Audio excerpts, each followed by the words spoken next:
हाँ भी नमस्कार, कैसे हो? आवाज पहुंच रही है क्या मेरी? मेरी आवाज पहुंच रही है क्या आप लोगों तक? एक बार देखना।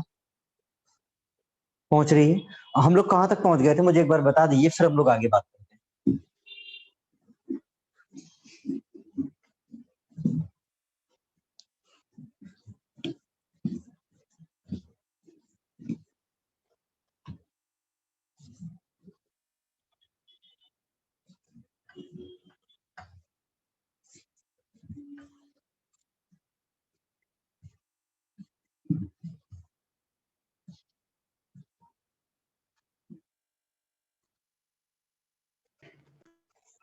हम लोग कहाँ तक पहुंच गए थे, मुझे एक बार बता दीजिए, फिर हम लोग आगे बढ़ते हैं।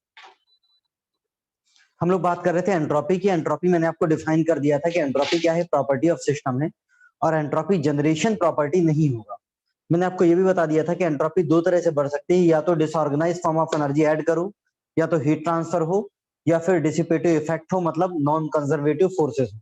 तो नॉन कंजर्वेटिव फोर्सेस की वजह से जो एंट्रोपी चेंज है वही क्या होता था, डीएस जनरेशन होता था। ये बातें हो गई।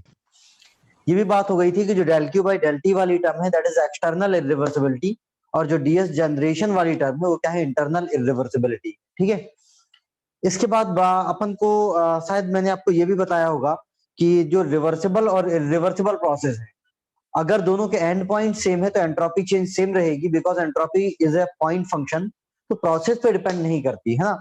अगर दोनों प्रोसेस के एंड पॉइंट सेम है तो प्रोसेस रिवर्सिबल हो या इरिवर्सिबल हो, एंट्रोपी चेंज क्या रहेगी, सेम रहेगी। ये बात हो गई थी। ठीक है।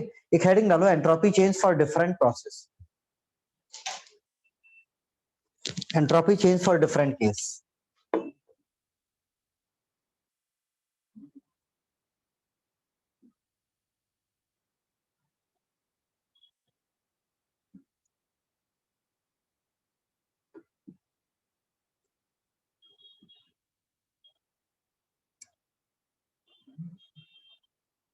Entropy change for different case. सुनना, केस नंबर 1 लिखना।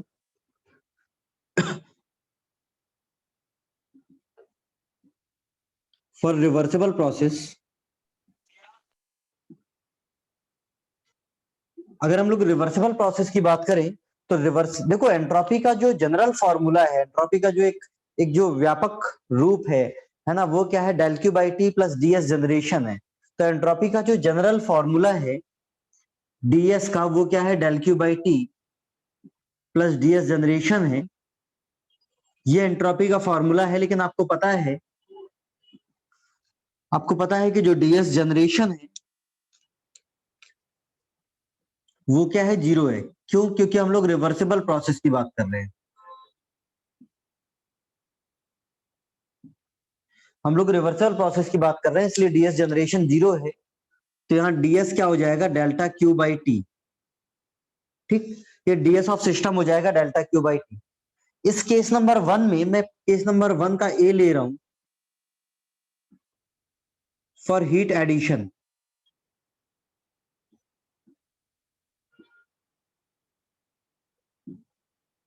फॉर हीट एडिशन प्रोसेस, अगर मैं हीट एडिशन प्रोसेस की बात करूं, हीट एडिशन का मतलब क्या होता है, हीट ऐड होगी तो डेल्टा क्यू क्या होगा, पॉजिटिव होगा। हीट ऐड होगी तो डेल्टा क्यू क्या हो जाएगा, पॉजिटिव हो जाएगा। और डेल्टा क्यू पॉजिटिव हो गया तो यहाँ पर डीएस भी क्या हो जाएगा, पॉजिटिव हो जाएगा। इसका मतलब क्या है, इसका मतलब है कि एंट्रोपी ऑफ सिस्टम क्या होगी, बढ़ेगी।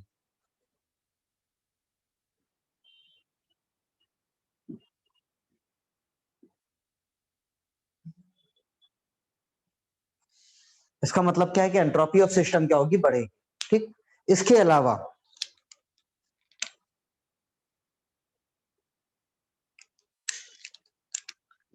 अगर कोई हीट रिजेक्शन प्रोसेस है,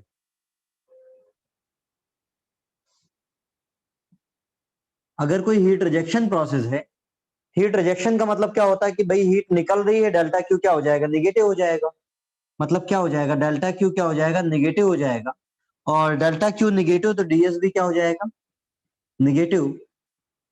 इसका मतलब है कि एंट्रोपी ऑफ सिस्टम क्या होगी, डिक्रीज होगी। अगर हीट निकल रही है, हीट रिजेक्शन है, तो एंट्रोपी सिस्टम की क्या होगी, कम होगी रिवर्सिबल प्रोसेस के लिए। ठीक, अगर आइडियाबैटिक प्रोसेस है,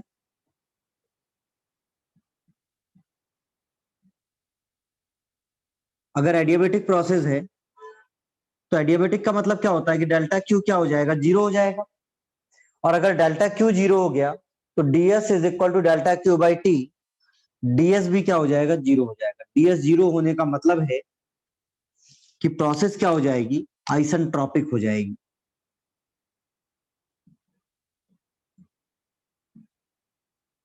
आइसेंट्रोपिक हो जाएगी। वही हम लोग बचपन से पढ़ते आते हैं कि जो रिवर्सिबल एडियाबेटिक प्रोसेस है वही आइसेंट्रोपिक प्रोसेस होती है। जो रिवर्सिबल एडियाबेटिक प्रोसेस है वही क्या होती है, आइसेंट्रोपिक होती है। बिकॉज रिवर्सिबल प्रोसेस है और एडियाबेटिक प्रोसेस है, तो डेल्टा क्यू जीरो हो गया, और डेल्टा क्यू जीरो तो डीएस जीरो हो गया, मतलब एंट्रोपी क्या रहेगी, कांस्टेंट रहेगी। ठीक, अब देखो, रिवर्सिबल में हीट एडिशन हो रहा है तो एंट्रोपी क्या होगी, बढ़ेगी। हीट रिजेक्शन हो रहा है तो एंट्रोपी क्या होगी, कम होगी। और एडियाबेटिक है तो एंट्रोपी कांस्टेंट रहेगी। इसका मतलब है कि एंट्रोपी ऑफ सिस्टम बढ़ भी सकती है, कम भी हो सकती है, और कांस्टेंट भी रह सकती है, कुछ भी हो सकता है। ऐसा कोई भ्रम अपने दिमाग में मत रखना कि एंट्रोपी ऑफ सिस्टम हमेशा बढ़ती है। ऐसा कोई भी कंफ्यूजन मत रखना कि एंट्रोपी हमेशा बढ़ती है। एंट्रोपी कम भी हो सकती है, एंट्रोपी कांस्टेंट भी रह सकती है, और एंट्रोपी बढ़ भी सकती है। ठीक है, इसको एक बार नोट करो, फिर आगे बात करते हैं।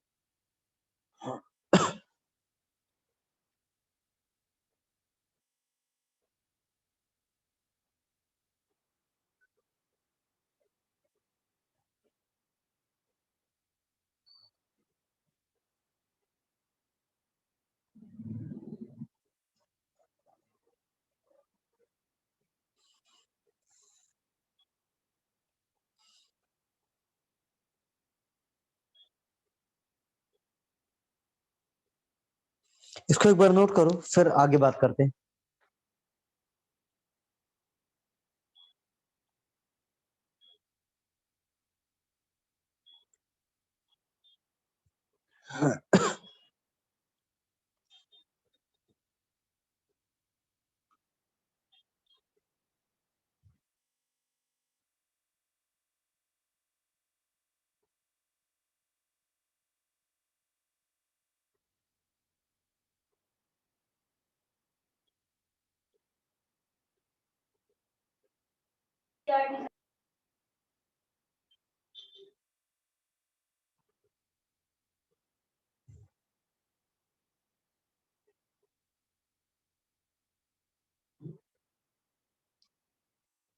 हाँ भाई, इसको एक बार नोट करो, फिर आगे बात करते हैं।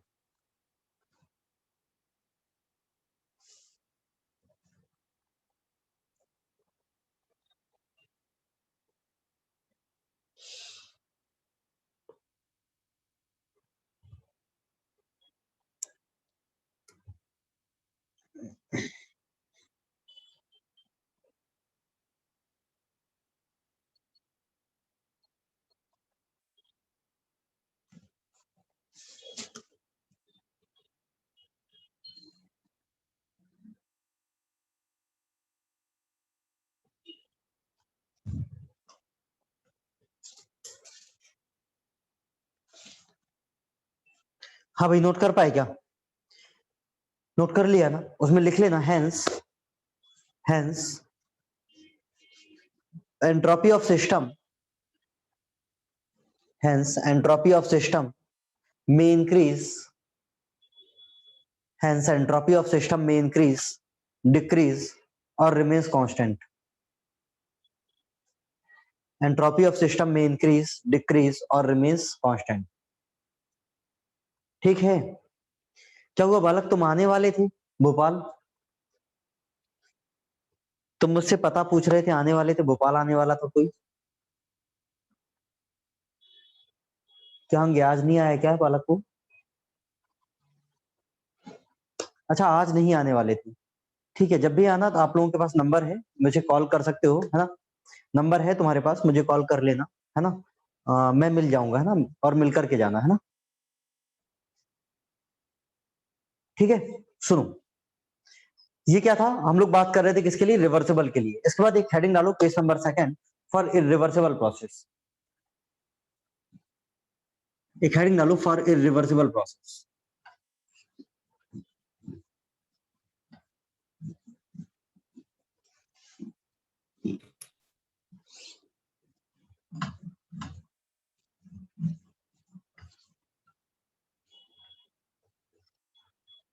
एक हेडिंग डालो, case number second for irreversible process. सुनना,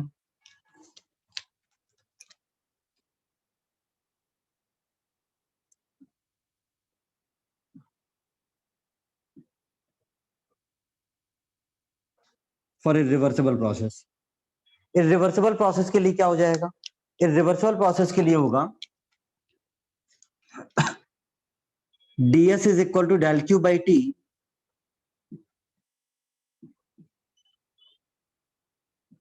plus ds generation. ds is equal to del Q by T plus ds generation. और इरिवर्सिबल प्रोसेस के लिए ds जनरेशन हमेशा क्या होता है? पॉजिटिव होता है। या हमेशा क्या होता है? पॉजिटिव होता है फॉर इरिवर्सिबल प्रोसेस। ठीक, अब सुनो, मैं इससे बात कर रहा हूं सबसे पहले हीट एडिशन की, फर्स्ट का ए, सॉरी सेकंड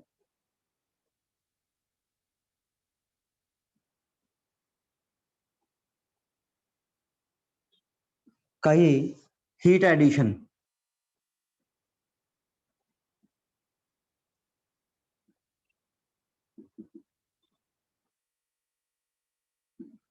हीट एडिशन का मतलब क्या है? हीट एडिशन का मतलब है कि जो डेल्टा क्यू है वो क्या होगा? पॉजिटिव होगा। हीट एडिशन का मतलब क्या है? कि जो डेल्टा क्यू है वो क्या होगा? पॉजिटिव होगा। और अगर डेल्टा क्यू पॉजिटिव हो गया, अगर डेल्टा क्यू पॉजिटिव हो गया, ध्यान से सुनना, डेल्टा क्यू पॉजिटिव हो गया तो डेल क्यू बाई टी क्या हो जाएगा? पॉजिटिव हो जाएगा। और डीएस जनरेशन पहले से क्या था? पॉजिटिव था। तो ये क्या हो जाएगा? DS is equal to del Q by T, ये पॉजिटिव हो जाएगा। और डीएस जनरेशन पहले से क्या था? पॉजिटिव था। मतलब डीएस क्या हो जाएगा? पॉजिटिव हो जाएगा, इसका मतलब एंट्रोपी हमेशा क्या होगी, बढ़ेगी।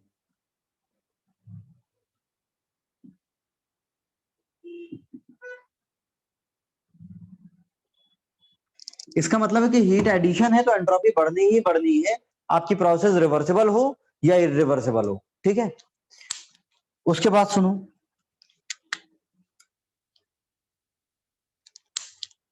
एक और आएगी सेकंड का बी, हीट रिजेक्शन प्रोसेस।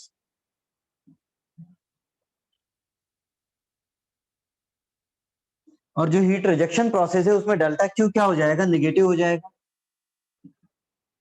और अगर डेल्टा क्यू निगेटिव हो गया तो डीएस क्या हो जाएगा, देखो DS is equal to del Q by T, ये निगेटिव हो जाएगा, प्लस डीएस जनरेशन क्या हो जाएगा, पॉजिटिव हो जाएगा। फाइनली क्या आएगा, पॉजिटिव या निगेटिव, फाइनली क्या आएगा, पॉजिटिव या नेगेटिव, कुछ भी आ सकता है यार, डिपेंड करता है कि कौन सी वैल्यू ज्यादा है। अगर पॉजिटिव ज्यादा है तो नेट पॉजिटिव आएगा, निगेटिव ज्यादा है तो नेट निगेटिव आएगा, और दोनों बराबर है तो जीरो भी हो सकता है। तो यहाँ पॉजिटिव भी हो सकता है, निगेटिव भी हो सकता है, और जीरो भी हो सकता है। मतलब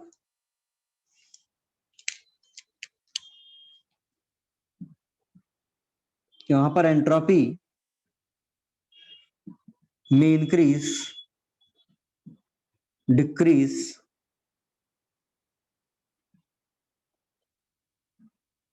और रिमेन्स कांस्टेंट, ठीक। एक क्वेश्चन और जो लोगों को कंफ्यूजन होता है बहुत ज्यादा, अगर कोई प्रोसेस इरिवर्सिबल है, अगर कोई प्रोसेस इरिवर्सिबल है तो सिस्टम की एंट्रोपी डिक्रीज हो सकती है, हाँ या नहीं। अगर कोई प्रोसेस इरिवर्सिबल है तो सिस्टम की एंट्रोपी डिक्रीज हो सकती है, तो भी डिक्रीज हो सकती है। याद रखना, इरिवर्सिबल प्रोसेस में भी सिस्टम की एंट्रोपी डिक्रीज हो सकती है, इंक्रीज भी हो सकती है, और कांस्टेंट भी रह सकती है ना। ऐसे कभी ऐसे आंसर मत देना, लॉजिक के साथ आंसर देना, कभी ऐसा मत कहना कि रिवर्सिबल है इसका मतलब एंट्रोपी बढ़ेगी ही बढ़ेगी सिस्टम की, ऐसा कुछ नहीं है। सिस्टम की एंट्रोपी बढ़ भी सकती है, कम भी हो सकती है, और कांस्टेंट भी रह सकती है, इवन इरिवर्सिबल में, है ना। उसके बाद सुनना, सेकंड का सी,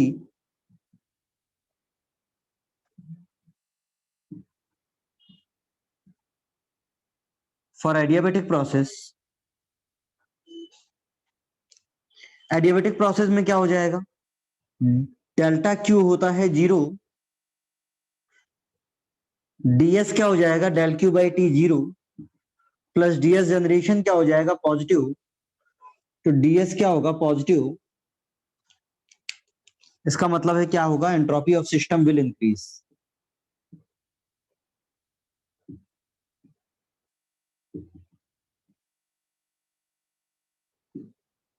सिंपल, ठीक। आप समझ गए होगे, आप समझ गए होगे मैं क्या कह रहा हूं, कि अगर इरिवर्सिबल प्रोसेस के लिए देखोगे और हीट एडिशन हो रहा है तो एंट्रोपी हमेशा बढ़ेगी। इरिवर्सिबल प्रोसेस के लिए हीट रिजेक्शन हो रहा है तो एंट्रोपी बढ़ भी सकती है, कम भी हो सकती है, और कांस्टेंट भी रह सकती है। और अगर एडियाबेटिक है तो एंट्रोपी हमेशा बढ़ेगी। एडियाबेटिक ही आइसेंट्रोपिक होती है, हाँ या नहीं। डीएस जनरेशन कभी जीरो नहीं हो सकती, क्या हो सकती है ना, रिवर्सिबल के लिए डीएस जनरेशन जीरो होता है। इसके पहले वाला जो केस लिखा है अपन ने, केस नंबर 1, उसमें डीएस जनरेशन जीरो लिखा है रिवर्सिबल के लिए, है ना। अच्छा, एडियाबेटिक आइसेंट्रोपिक होती है, सही है गलत है, नहीं होती। इरिवर्सिबल में डीएस जनरेशन जीरो नहीं होता, इरिवर्सिबल में हमेशा डीएस जनरेशन पॉजिटिव होता है ना। एडियाबेटिक आइसेंट्रोपिक नहीं होती, रिवर्सिबल एडियाबेटिक आइसेंट्रोपिक होती, देखो। इरिवर्सिबल एडियाबेटिक में एंट्रोपी बढ़ती है, irreversible adiabatic is not isentropic, reversible adiabatic is an isentropic process, ठीक है। इसको एक बार नोट करो, फिर आगे बात करते हैं।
ठीक है, नोट कर लिया? कभी भी आओ यार, कभी भी आओ, है ना, कोई दिक्कत नहीं है।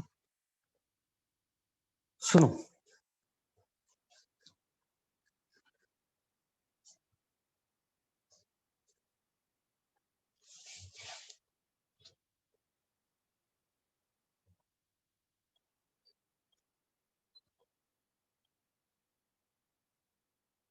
हाँ भाई, नोट कर लिया क्या?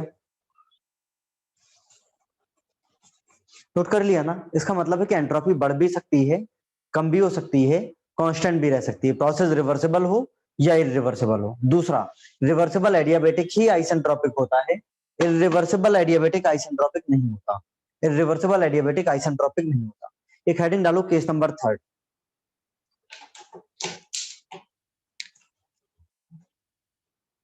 एक हेडिंग डालो, case number third.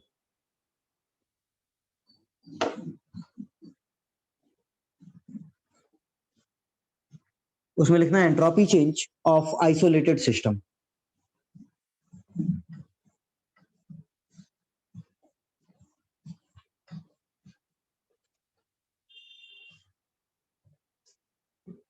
Entropy change of isolated system और insulated system.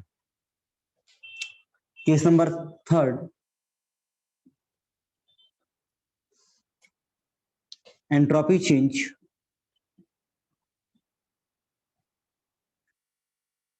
of isolated system और इंसुलेटेड सिस्टम। याद रखना, आइसोलेटेड और इंसुलेटेड दोनों अलग अलग चीजें हैं। मैं आपको बता चुका हूं, इंसुलेट का मतलब होता है कि हीट ट्रांसफर नहीं होगी, आइसोलेटेड का मतलब होता है ना हीट ट्रांसफर, ना वर्क ट्रांसफर, ना मास ट्रांसफर, है ना। तो देखो क्या हो जाएगा, एंट्रोपी का फॉर्मूला डेल क्यू क्या होता है, जीरो होता है। एंट्रोपी का फॉर्मूला क्या होता है, D S is equal to delta Q by T plus D S generation. और डेल्टा क्यू बाई जीरो होता है, क्यों जीरो हो जाएगा? इंसुलेटेड हो या आइसोलेटेड हो, हीट ट्रांसफर क्या हो जाएगा, जीरो हो जाएगा। तो डीएस इज इक्वल टू क्या हो जाता है, डीएस ऑफ आइसोलेटेड सिस्टम बराबर होता है डीएस जनरेशन।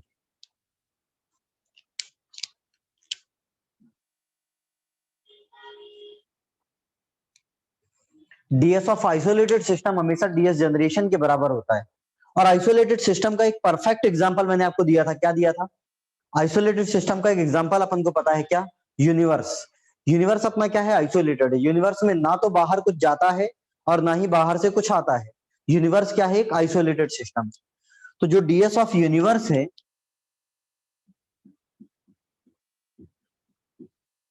वो क्या है, DS generation.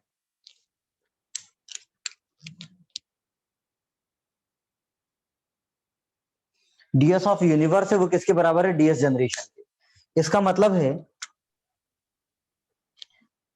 For reversible process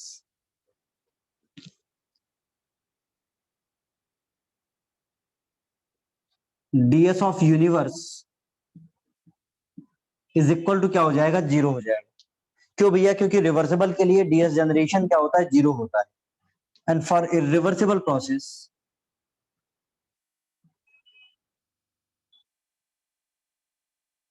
DS of universe क्या हो जाएगा, पॉजिटिव हो जाएगा, डीएस जनरेशन पॉजिटिव। ठीक, इसका मतलब है कि यूनिवर्स की एंट्रोपी या तो कांस्टेंट रहेगी, मतलब डीएस यूनिवर्स या तो जीरो होगा या तो क्या होगा, पॉजिटिव होगा। मतलब यूनिवर्स की एंट्रोपी हमेशा क्या होती है, बढ़ती है। यूनिवर्स की एंट्रोपी हमेशा क्या होती है, बढ़ती है। तो डीएस यूनिवर्स जीरो होता है रिवर्सिबल के लिए, और डीएस यूनिवर्स बढ़ता है, मतलब पॉजिटिव होता है किसके लिए, इरिवर्सिबल के लिए। मतलब entropy of universe is always increasing. Entropy of universe is always increasing, और इसी को बोलते हैं increase of entropy principle. Entropy universe की हमेशा क्या हो रही है, इंक्रीज हो रही है ना। इसको एक बार नोट करो।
केस नंबर 1 पीके नाग में होगा आपका रह गया है। आप किसी से भी समझ लेना बेटा, कोई भी नोट्स प्रोवाइड कर देगा आपको एक बार, है ना, कोई भी नोट्स प्रोवाइड कर देगा तो एक बार देख लेना, आपको समझ में आ जाएगा, है ना। नोट कर लिया ना आपने? हाँ भाई, नोट कर लिया ना कि जो आइसोलेटेड सिस्टम है, अगर आइसोलेटेड सिस्टम की एंट्रोपी देखोगे तो आइसोलेटेड सिस्टम में हीट ट्रांसफर क्या हो जाता है, जीरो हो जाता है। तो डीएस ऑफ आइसोलेटेड, आइसोलेटेड मतलब यूनिवर्स, तो डीएस ऑफ यूनिवर्स किसके बराबर हो जाएगा, डीएस जनरेशन के। और अगर रिवर्सिबल है तो ये जीरो हो जाएगा, और इरिवर्सिबल है तो क्या हो जाएगा, पॉजिटिव हो जाएगा। इसका मतलब यूनिवर्स की एंट्रोपी हमेशा क्या होती है, बढ़ती है, या तो कांस्टेंट रहती है, कभी डिक्रीज नहीं हो सकती है ना। उसमें लिखना hence, hence, hence entropy of universe, entropy of universe is always increasing.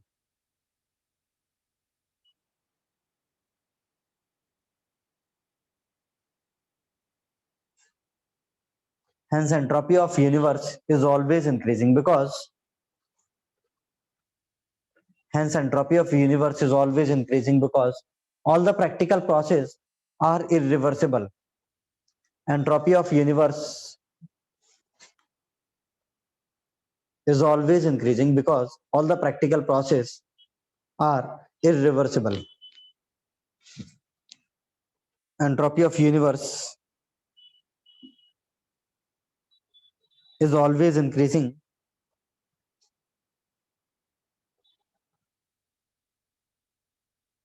because all the practical process are irreversible. It is known as increase of entropy principle. It is known as increase of entropy principle. It is known as increase of entropy principle. ठीक है, सुनो, यहां से मैं conclude कर सकता हूं, यहां से मैं कंक्लूड कर सकता हूं, सुनना, हम लोग कुछ निष्कर्ष निकाल सकते हैं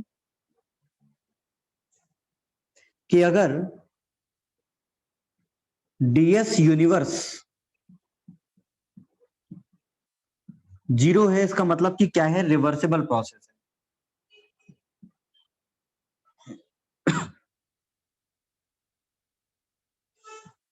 DS universe is greater than है, जीरो है मतलब irreversible process. DS universe is less than zero है मतलब पॉसिबल नहीं है। ठीक, याद रखना, यूनिवर्स की एंट्रोपी या तो बढ़ेगी या तो कांस्टेंट रहेगी, कभी कम नहीं हो सकती, वो पॉसिबल नहीं। एक बार इसको नोट करो, फिर आगे बात करते हैं।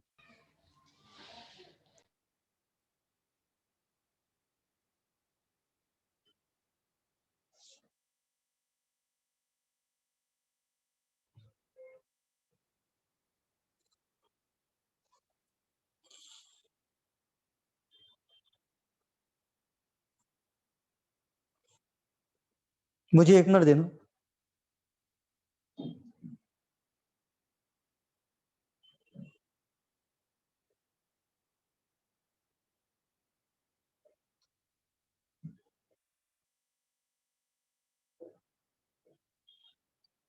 ठीक है, सुनो, नोट कर लिया।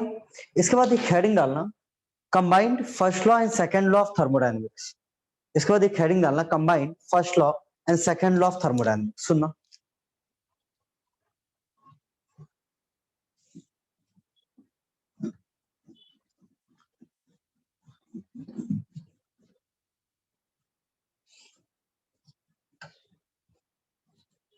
Combined first law and second law of, combined first law and second law. सुनना,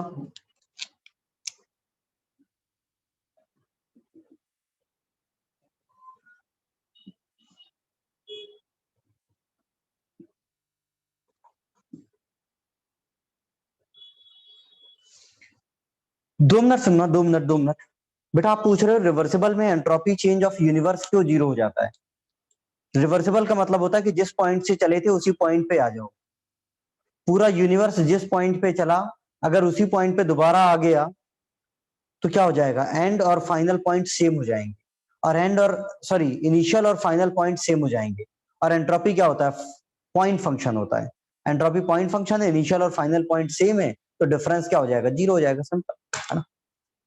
ठीक है, सुनो, पूरा यूनिवर्स जहां से चला था अगर वहीं पे दोबारा आ जाए तो एंट्रोपी चेंज क्या हो जाएगा, जीरो हो जाएगा। ठीक है, सुनो,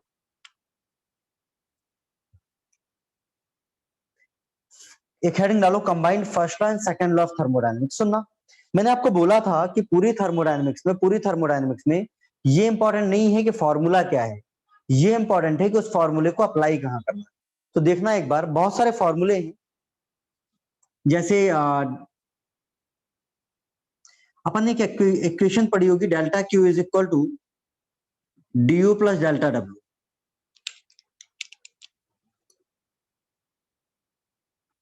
अपन ने एक एक्सप्रेशन पढ़ा था, delta Q is equal to D U plus delta W.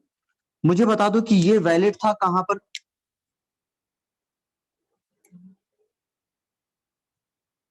ये वैलिड था कहां पर, ये फर्स्ट लॉ था, ये दोनों के लिए वैलिड था, रिवर्सिबल और इरिवर्सिबल दोनों के लिए, because first law is based on energy conservation, है ना। तो ये दोनों के लिए वैलिड था।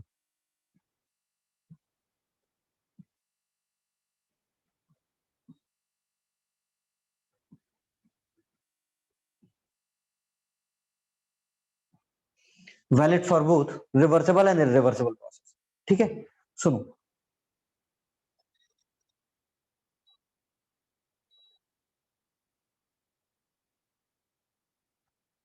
ठीक है, हाँ क्लोज्ड भी था, क्लोज्ड भी था। अभी मैं रिवर्सिबल और इरिवर्सिबल की बात कर रहा हूँ केवल, है ना।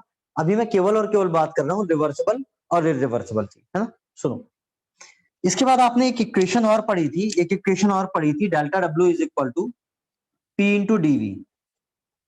मुझे बताओ ये किसके लिए था, रिवर्सिबल या irreversible. Delta W is equal to P into DV, ये वैलिड था ओनली फॉर,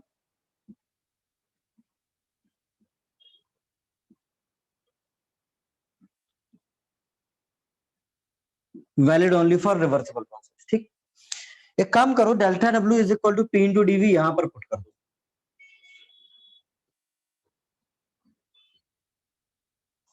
अब मुझे बताओ ये किसके लिए वैलिड है, रिवर्सिबल के लिए, इरिवर्सिबल के लिए। ये वैलिड है किसके लिए, रिवर्सिबल या इरिवर्सिबल।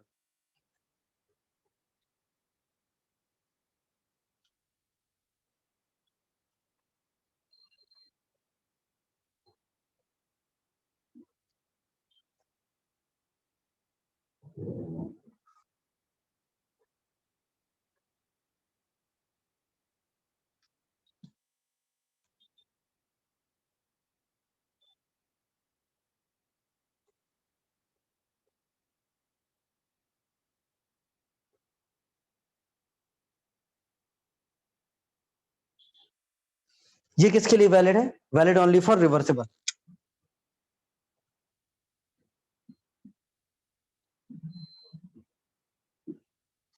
ये वैलिड है, वैलिड ओनली फॉर रिवर्सिबल। ठीक, उसके बाद देखो,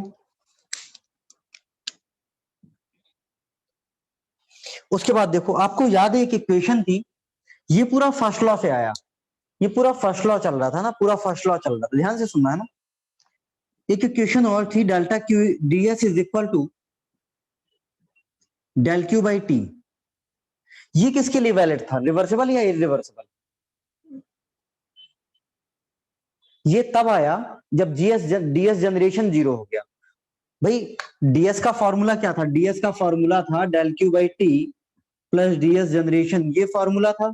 और रिवर्सिबल के लिए जीरो हो गया तब ये फॉर्मूला आया, तो ये वैलिड था ओनली फॉर रिवर्सिबल। इसका मतलब है कि del Q is equal to T into D S, it is valid only and only for reversible.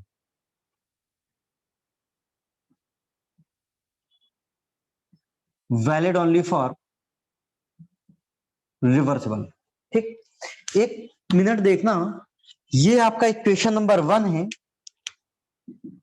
और ये इक्वेशन नंबर 2 है। देखो, फ्रॉम 1 एंड 2, इसकी वैल्यू यहां पर पुट कर दो, ये आएगा कितना, डेल्टा क्यू की जगह T into D S is equal to D U plus P into DV. मुझे बताओ ये किसके लिए वैलिड है, रिवर्सिबल के लिए या इरिवर्सिबल के लिए या दोनों के लिए? ये किसके लिए वैलिड है, रिवर्सिबल, इरिवर्सिबल या दोनों?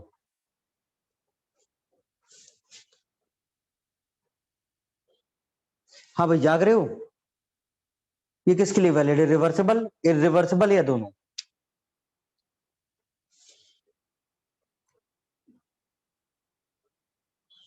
ये वैलिड है किसके लिए, दोनों के लिए, वैलिड है दोनों के लिए।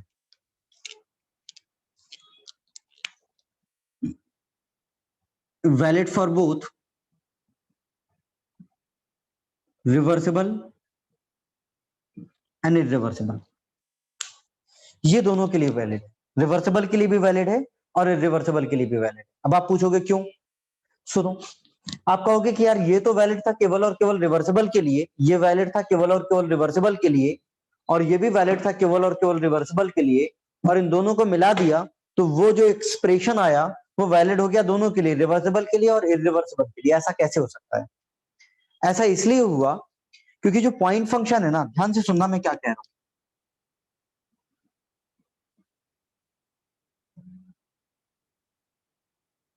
जो पॉइंट फंक्शन है ना, वो डिपेंड करते हैं केवल और केवल एंड पॉइंट पे। Point function depends only on and point. वो प्रोसेस पे कभी भी डिपेंड ही नहीं करते, रिवर्सिबल हो या इरिवर्सिबल हो। पॉइंट फंक्शन कभी प्रोसेस पे डिपेंड नहीं करते। ठीक, आप देखो, इसमें टेम्परेचर प्रॉपर्टी है, एंट्रोपी प्रॉपर्टी है, इंटरनल एनर्जी प्रॉपर्टी है, प्रेशर प्रॉपर्टी है, और वॉल्यूम भी प्रॉपर्टी है। मतलब सारी की सारी क्या है, प्रॉपर्टीज है, सारे के सारे क्या है, पॉइंट फंक्शन। और अगर पूरे के पूरे पॉइंट फंक्शन है तो उनको कोई फर्क ही नहीं पड़ता भाई रिवर्सिबल प्रोसेस है या इरिवर्सिबल प्रोसेस है। मतलब ये इक्वेशन वैलिड होगी दोनों के लिए, रिवर्सिबल के लिए भी और इरिवर्सिबल के लिए। बात समझ में आई, हाँ या नहीं?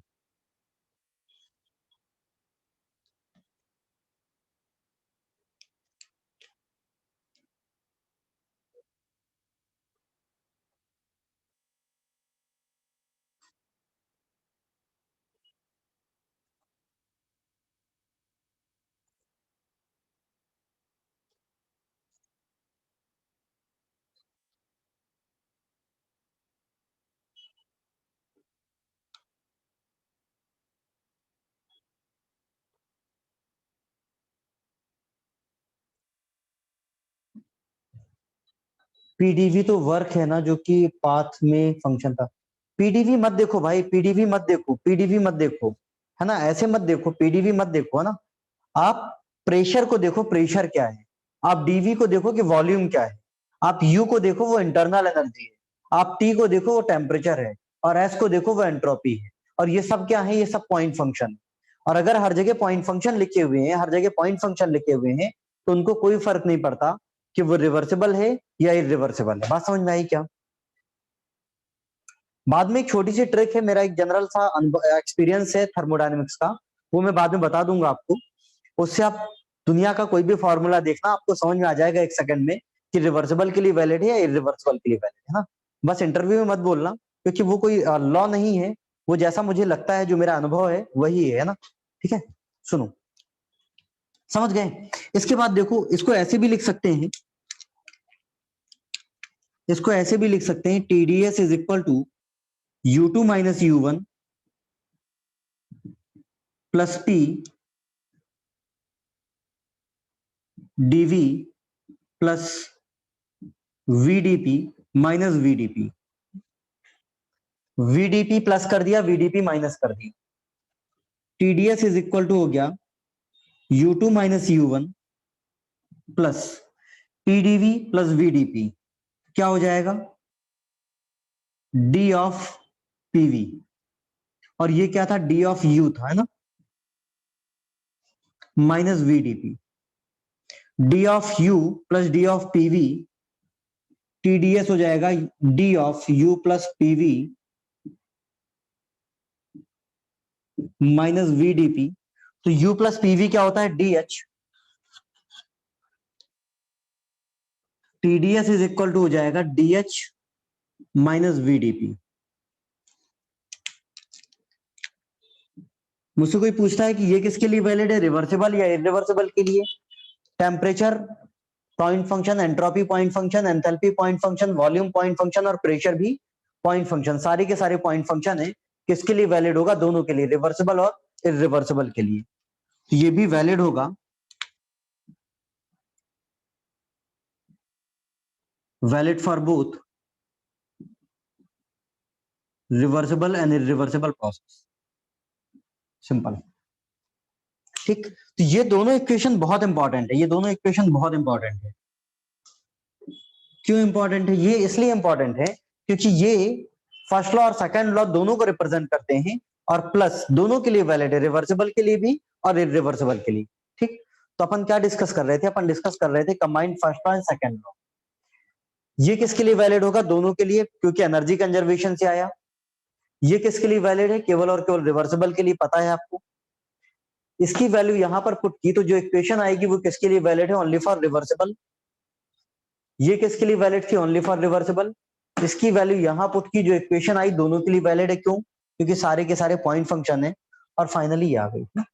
इसको एक बार नोट करो, फिर आगे बात करते हैं।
भाई पीडीवी रिवर्सिबल के लिए नहीं है, पीडीवी रिवर्सिबल के लिए नहीं है।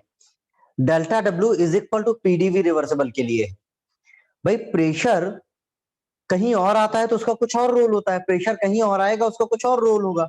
जरूरी थोड़ी ना कि हर जगह प्रेशर का रोल सेम हो। उसी तरह पीडीवी जब इधर पर आया तो ये वैलिड था किसके लिए? रिवर्सिबल के लिए। और वही पीडीवी जब इधर पे आया तो सारे के सारे क्या बन गए? पॉइंट फंक्शन बन गए। सिंपल है ना।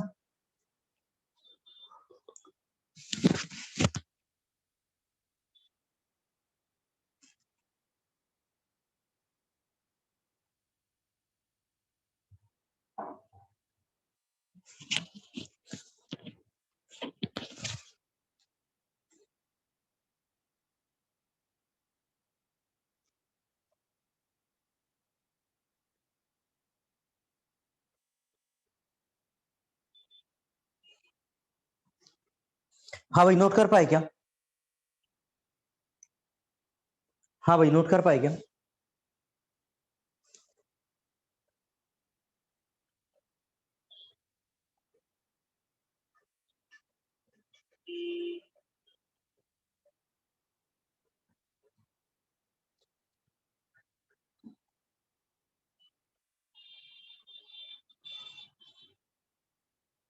नोट कर लिया ना? ठीक है, बात समझ गया क्या? ये कंबाइंड फर्स्ट लॉ और सेकंड लॉ है, और ये दोनों के लिए वैलिड होंगे, रिवर्सिबल और इरिवर्सिबल दोनों के लिए वैलिड होंगे। क्यों वैलिड होंगे? बिकॉज सारे के सारे क्या है? पॉइंट फंक्शन है। सारे के सारे पॉइंट फंक्शन है। पॉइंट फंक्शन एंड पॉइंट पे डिपेंड करते हैं, प्रोसेस पे डिपेंड नहीं करते, रिवर्सिबल है या इरिवर्सिबल है। And similar for this expression. ठीक, अब आपको कहीं भी कंफ्यूजन हो तो मैं सिंपल सा अपना अनुभव बता रहा हूं आपको। इंटरव्यू वगैरह में मत बोलना और कॉपी में लिख करके मत आना, मतलब एग्जाम वगैरह में, क्योंकि कोई वैलिड चीज नहीं है। मैं आपको ऐसे ही बता रहा हूं आपके समझने के लिए। सुनना।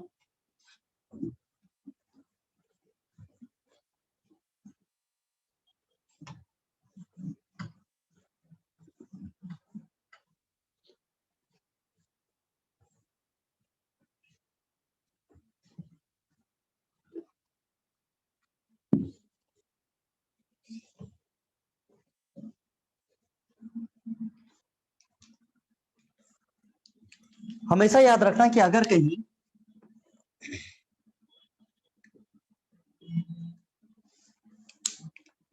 कहीं पर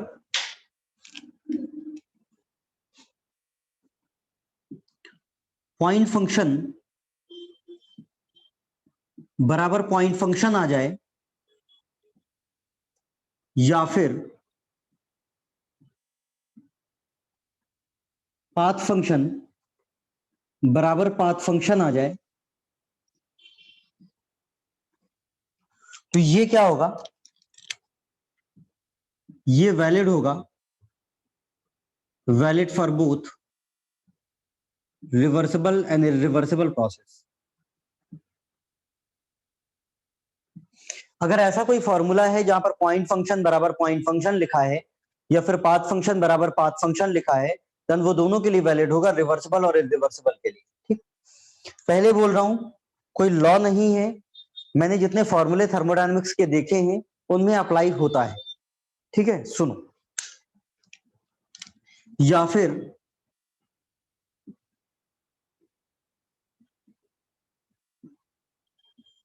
पॉइंट फंक्शन बराबर पाथ फंक्शन है और पाथ फंक्शन बराबर पॉइंट फंक्शन है,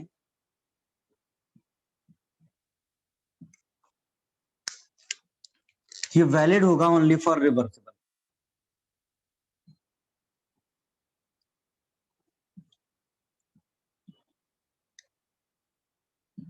ठीक, आप पूछोगे कैसे, तो देखो example, delta W is equal to P into DV. Delta W क्या होता है, वर्क क्या होता है, वर्क होता है पाथ फंक्शन, वर्क क्या होता है, पाथ फंक्शन होता है, वर्क क्या है, पाथ फंक्शन। प्रेशर और वॉल्यूम दोनों क्या है, पॉइंट फंक्शन। पाथ फंक्शन बराबर पॉइंट फंक्शन, पाथ फंक्शन बराबर point function, valid only for reversible, ये वैलिड होता है ओनली फॉर रिवर्सिबल।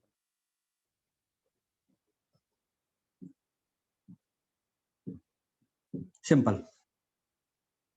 उसके बाद देखो,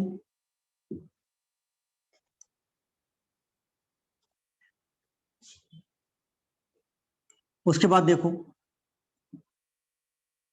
आप लिखोगे delta Q is equal to D U plus delta W. Delta Q क्या है, delta Q is a path function, heat क्या है, पाथ फंक्शन है, ये क्या है, पॉइंट फंक्शन है, और ये क्या है, पाथ फंक्शन है। मुझे एक बात बताओ, मुझे एक बात बताओ, ध्यान से सुनना मैं क्या पूछ रहा हूं। अगर इंटरनल एनर्जी पाथ पर डिपेंड नहीं करता, ध्यान से सुनना, अगर इंटरनल एनर्जी पाथ पर डिपेंड नहीं करता और वर्ग पाथ पर डिपेंड करता है, तो इन दोनों का समेशन पाथ पर डिपेंड करेगा, हाँ या नहीं। अगर इंटरनल एनर्जी पाथ पर डिपेंड नहीं करता और वर्क पाथ पर डिपेंड करता है, तो इन दोनों का समेशन पाथ पर डिपेंड करेगा, हाँ या नहीं। करेगा यार, बच्चों वाली बातें हैं, बिल्कुल करेगा। मतलब इन दोनों का समेशन क्या होगा, पाथ फंक्शन है पॉइंट फंक्शन, इन दोनों का समेशन क्या होगा, पाथ फंक्शन है पॉइंट फंक्शन।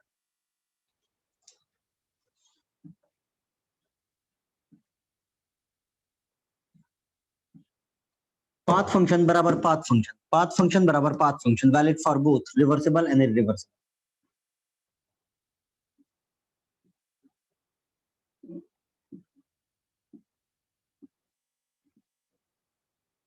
ठीक, उसके बाद डेल्टा डब्ल्यू की जगह पुट करो कितना, पी इंटू डीवी। यहां पर delta Q is equal to D U plus P into DV. ये क्या है, ये पाथ फंक्शन है,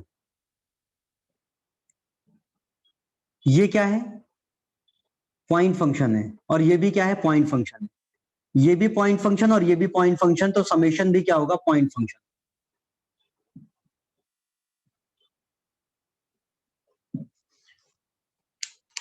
पाथ फंक्शन बराबर पॉइंट फंक्शन, पाथ फंक्शन बराबर point function, valid only for reversible, valid only for reversible.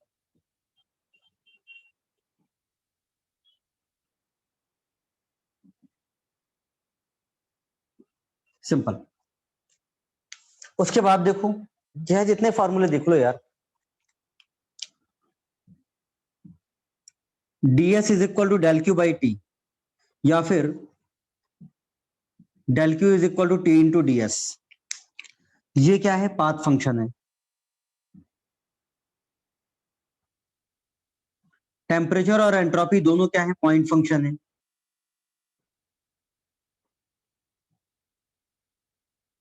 Path function बराबर point function किसके लिए वैलिड होगा? Valid only for reversible process. बात समझ में आई कुछ कुछ, हाँ या नहीं? इसमें कुछ भी जहरीले डाउट मत पूछना आपने, क्योंकि मैं आपको पहले बता चुका हूं ये कोई यूनिवर्सल लॉ नहीं है। जितना मैंने थर्मोडायनेमिक्स में देखा है फॉर्मूले, उसमें ऐसा होता है कि जब भी पॉइंट फंक्शन बराबर पॉइंट फंक्शन है तो वो वैलिड होता है दोनों के लिए, या फिर पाथ फंक्शन बराबर पाथ फंक्शन है तो भी वैलिड होता है दोनों के लिए। लेकिन जब भी ऐसा हो जाता है तो वैलिड होता है ओनली फॉर रिवर्सिबल। ठीक है, तो अगर आपसे कभी भी कोई ऐसा फॉर्मूला पूछ ले और आपको कंफ्यूजन है तो आप देख सकते हो उस तरह से ना। ठीक है, इसको एक बार नोट करो, फिर आगे बात करते हैं।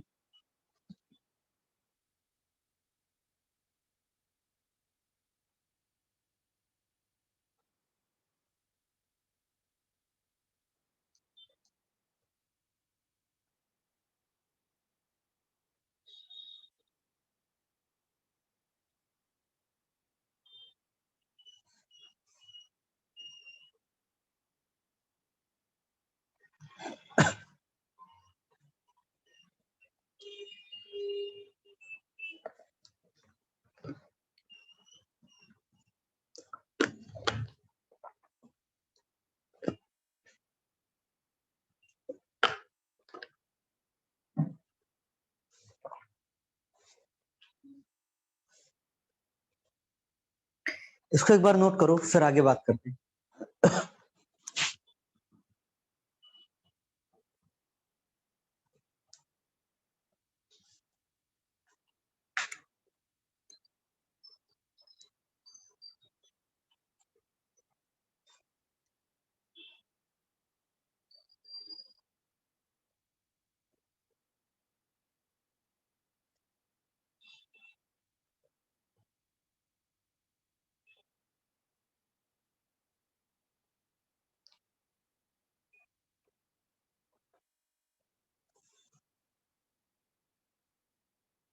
हाँ भाई, इसको एक बार नोट करो, फिर आगे बात करते हैं।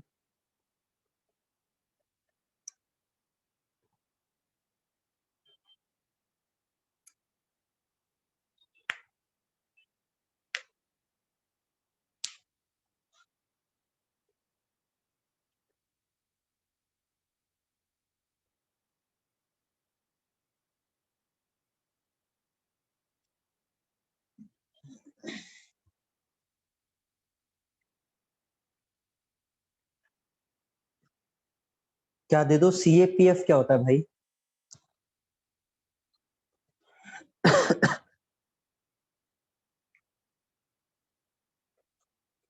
सर जो नॉन कंजर्वेटिव वो की वजह से वर्क में लॉस उतना ही एंट्रोपी में इंक्रीमेंट हुआ, इसलिए TS plus generation.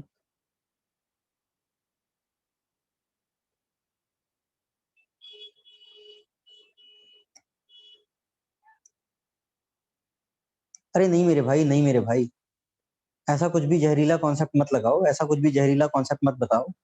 Entropy, work, work is a form of energy, entropy is not a form of energy. Work की यूनिट किलोजूल होती है और एंट्रोपी की यूनिट किलोजूल पर केल्विन होती है। कैसे इक्वेट कर सकते हो? एंट्रोपी एक एक एक एक, एक बस ऐसा मान लो कि एंट्रोपी एक सिंबल है, एक यूनिट है जो आपको बताता है कि डिसऑर्गेनाइज्ड कितनी हो गई एनर्जी, है ना? ठीक है, दोनों अलग हैं, बिल्कुल मत करो ऐसा, है ना? हाँ, लॉसेस को रिप्रेजेंट करता है, बट एग्जैक्टली नॉट, मतलब उसको एग्जैक्टली वर्क के आप बराबर नहीं कर सकते। वर्क मतलब किलोजूल और एंट्रोपी मतलब किलोजूल पर केल्विन है, उसकी यूनिट ही बराबर अलग अलग है ना। ठीक है, नोट कर लिया क्या इसको? हाँ भाई, नोट कर लिया क्या इसको? Assistant commandant, central arm police forces. अरे नहीं मेरे भाई, मुझे ऐसी छोटी मोटी सफलताओं में प्रसन्न क्यों देखते हो आप लोग, है ना।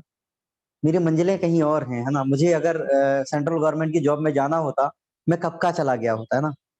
ठीक है सुनो, आपको पता है मुझे जाना होता तो मैं इसरो वगैरह में चला जाता। मेरा टेक्निकल बहुत अच्छा है, बीआरसी में चला जाता, मेरा टेक्निकल बहुत अच्छा है ना। मैं रिसर्च में चला जाता अगर मुझे जाना होता। मुझे अभी नहीं जाना, मैं क्या थोड़ी सा रुकना चाहता हूँ लाइफ में, सोचना चाहता हूँ करना क्या है ना। ठीक है सुनो, ठीक है।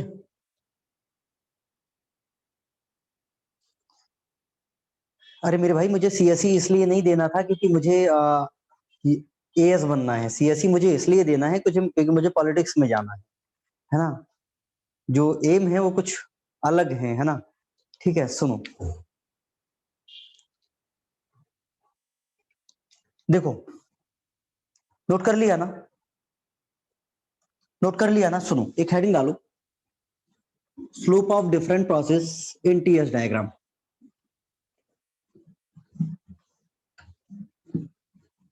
Slope of different process in TS diagram.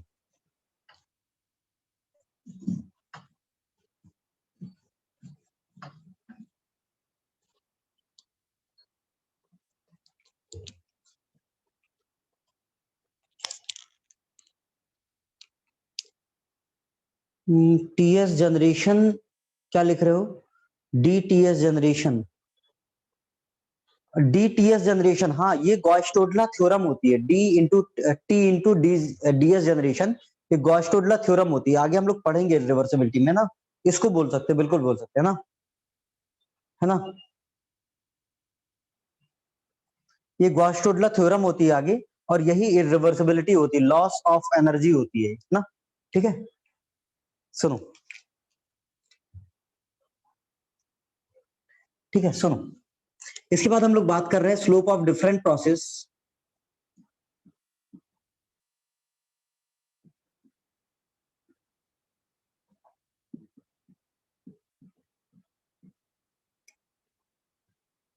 In TS diagram, एक हेडिंग डालो, slope of different process in TS diagram. सुनना 2 मिनट।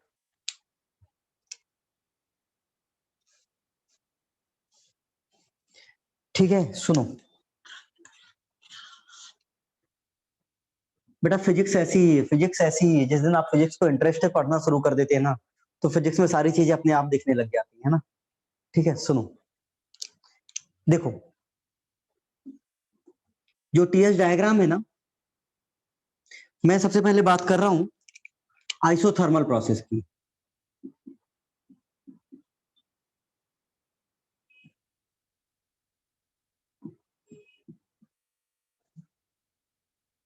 आइसोथर्मल प्रोसेस की देखना एक बार।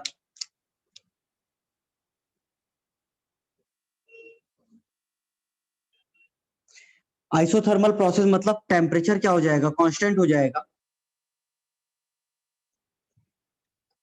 टेम्परेचर क्या हो जाएगा, कांस्टेंट हो जाएगा। तो कांस्टेंट टेम्परेचर प्रोसेस देखो कुछ ऐसी होगी, या तो ये हो सकती है,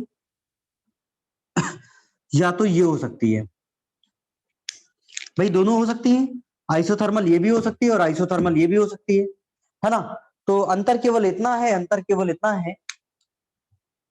अच्छा, ये इन दोनों में से ये ए है और ये बी है। ये आइसोथर्मल हीट एडिशन कौन सी है? आइसोथर्मल हीट एडिशन कौन सी है? आपको पता है भैया कि हीट एडिशन के दौरान एंट्रोपी क्या होती है, बढ़ती है। तो आइसोथर्मल हीट एडिशन कौन सी है? ये वाली है।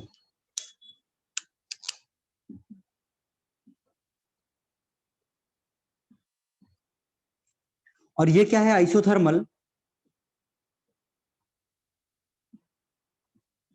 हीट रिजेक्शन है, क्यू आउट है, सिंपल। ठीक है, उसके बाद देखो, अगर मैं आइसेंट्रोपिक की बात करूं,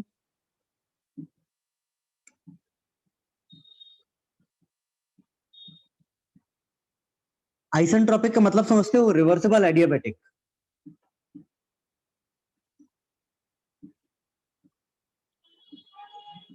आइसेंट्रोपिक मतलब रिवर्सिबल एडियाबैटिक प्रोसेस। और अगर आप आइसेंट्रोपिक को ड्रॉ करोगे,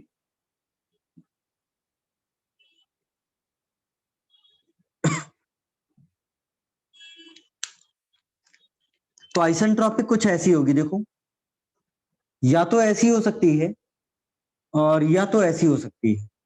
ये आपकी ए है और ये आपकी बी है। तो आइसेंट्रोपिक में इसमें कौन सी हीट एडिशन होगी और हीट एडिशन कौन सी होगी, ए या बी? हीट एडिशन कौन होगी, ए या बी?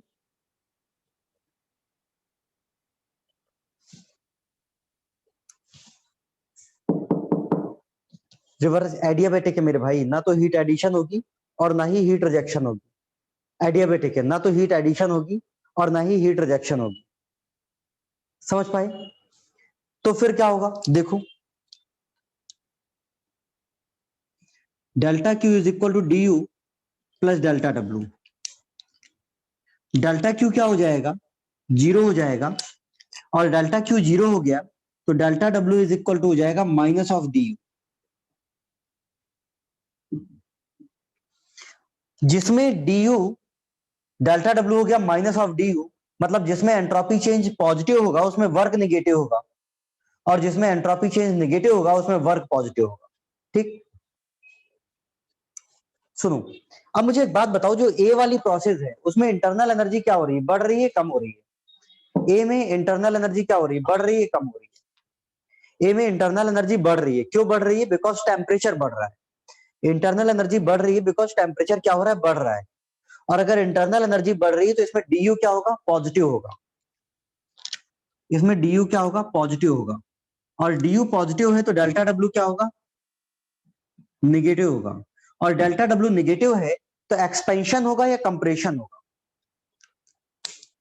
डेल्टा डब्ल्यू निगेटिव है तो एक्सपेंशन होगा या कंप्रेशन होगा? कंप्रेशन होगा। तो ये है आपका आइसेंट्रोपिक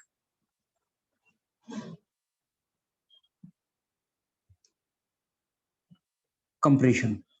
ठीक, सुनो मैं क्या कह रहा हूं मैं कह रहा हूं कि delta Q is equal to D U plus delta W.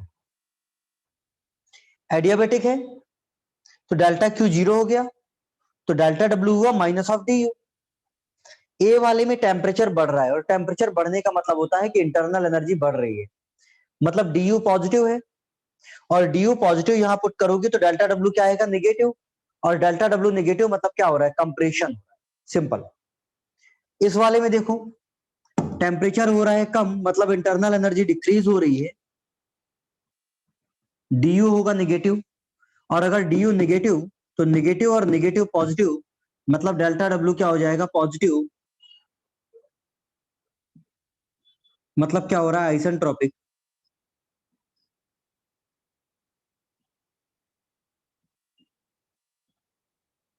Expansion. Simple. इसको एक बार नोट करो, फिर आगे बात करते हैं।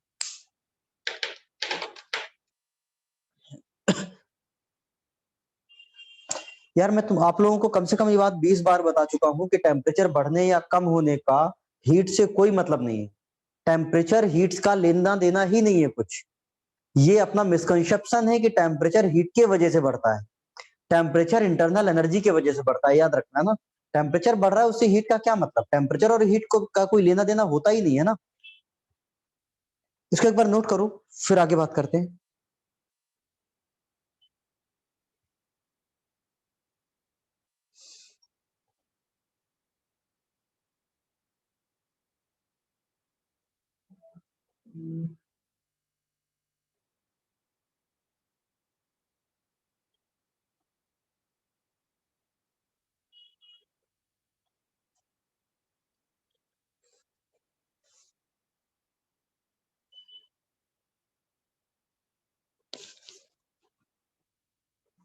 बिल्कुल नहीं बोल सकते, हीट एडिशन पे तो कई बार टेम्परेचर कम हो जाता है पॉलीट्रॉपिक प्रोसेस में, है ना। तो हीट एडिशन पे टेम्परेचर का कुछ नहीं बोल सकते। हीट एडिशन पे टेम्परेचर बढ़ भी जाता है और कम भी हो जाता है ना। और हीट एडिशन पे टेम्परेचर कांस्टेंट भी रहता है कई बार, आइसोथर्मल हीट एडिशन, है ना। तो हीट एडिशन पे टेम्परेचर बढ़ेगा या कम होगा हम लोग कुछ नहीं बोल सकते, है ना। ठीक है, इसको एक बार नोट करो, फिर आगे बात करते हैं। सुनो, नोट कर लो, मैं दोबारा रिपीट कर दूंगा।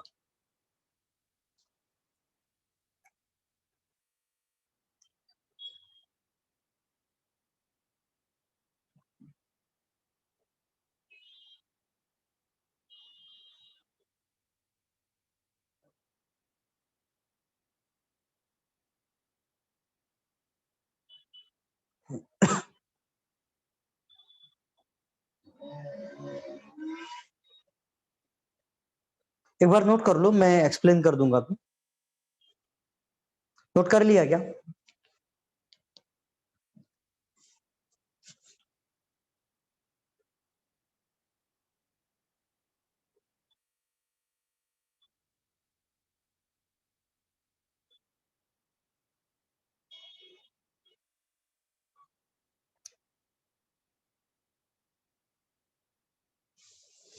हाँ भाई, नोट कर पाए क्या?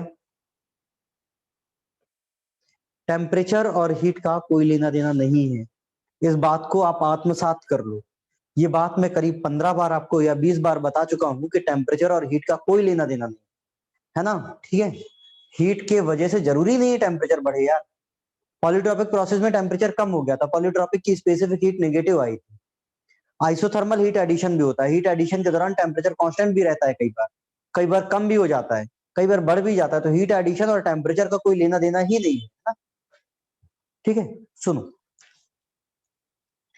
हम लोग बात कर रहे थे आइसोथर्मल प्रोसेस की। आइसोथर्मल मतलब टेम्परेचर कांस्टेंट, या तो ये होगा या तो ये होगा। ठीक है, इसमें एंट्रोपी बढ़ रही थी तो आइसोथर्मल हीट एडिशन, इसमें एंट्रोपी कम हो रही तो आइसोथर्मल हीट रिजेक्शन। ये आपको समझ में आ गया होगा। ठीक है, इसके बाद देखो, ये टीएस डायग्राम है। आइसेंट्रोपिक मतलब रिवर्सिबल एडियाबैटिक। आइसेंट्रोपिक ऐसा भी हो सकता है और आइसेंट्रोपिक ऐसा भी हो सकता है। ठीक है, रिवर्सिबल एडियाबैटिक मतलब हीट ट्रांसफर हो गया जीरो, तो डेल्टा डब्ल्यू कितना आया, माइनस ऑफ डी यू आया। ठीक है, अब ए वाली प्रोसेस को देखो, ए वाली प्रोसेस में टेम्परेचर क्या हो रहा है, बढ़ रहा है। और टेम्परेचर बढ़ने का मतलब क्या होता है कि जो इंटरनल एनर्जी है वो क्या होगी, बढ़ेगी। Internal energy is the function of temperature, बता चुका हूं मैं आपको। काइनेटिक थ्योरी ऑफ गैसेस से कि average kinetic energy at molecular level पे जो होती है वो टेम्परेचर होता है। टेम्परेचर बढ़ाने पर इंटरनल एनर्जी क्या होगी, बढ़ेगी। तो डी यू क्या हो जाएगा, पॉजिटिव हो जाएगा। और अगर डी यू पॉजिटिव है तो डेल्टा डब्ल्यू क्या हो जाएगा, निगेटिव हो जाएगा। और वर्क निगेटिव का मतलब क्या होता है, कंप्रेशन। तो ये आइसेंट्रोपिक कंप्रेशन। ठीक, उसके बाद यहां पर टेम्परेचर क्या हो रहा है, कम हो रहा है, तो डी यू क्या होगा, निगेटिव। और डी यू निगेटिव है तो निगेटिव और निगेटिव पॉजिटिव हो जाएगा, मतलब डेल्टा डब्ल्यू पॉजिटिव। और पॉजिटिव का मतलब एक्सपेंशन। ये बात समझ में आई, हाँ या नहीं? ये बात समझ में आई क्या? ठीक है, इसके बाद थर्ड नंबर प्रोसेस लिखना, for constant volume process. Third number लिखना, फॉर कांस्टेंट वॉल्यूम प्रोसेस।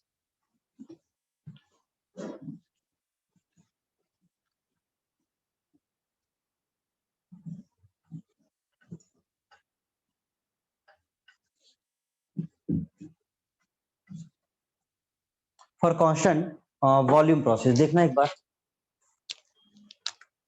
देखो, मामला कुछ ऐसा है,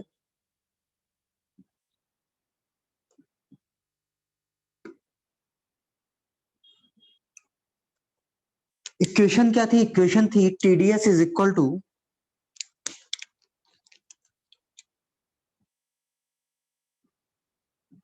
D U plus P DV constant volume. तो डीवी क्या हो जाएगा, जीरो हो जाएगा। कांस्टेंट वॉल्यूम है तो डीवी जीरो हो जाएगा, और ये आएगा TDS is equal to, D U को लिख सकता हूं एम सीवी डी टी, मतलब CV D T, per unit volume लिखूं तो, पर यूनिट मास लिखूं सॉरी, तो क्या हो जाएगा, सीवी डी टी। ठीक, डी यू को सीवी डी टी लिखने की दो कंडीशन थी। पहला, या तो कांस्टेंट वॉल्यूम प्रोसेस हो, कोई भी गैस बनी रहे, या फिर आइडियल गैस हो, कोई भी प्रोसेस बनी रहे। तो यहां पर क्या है,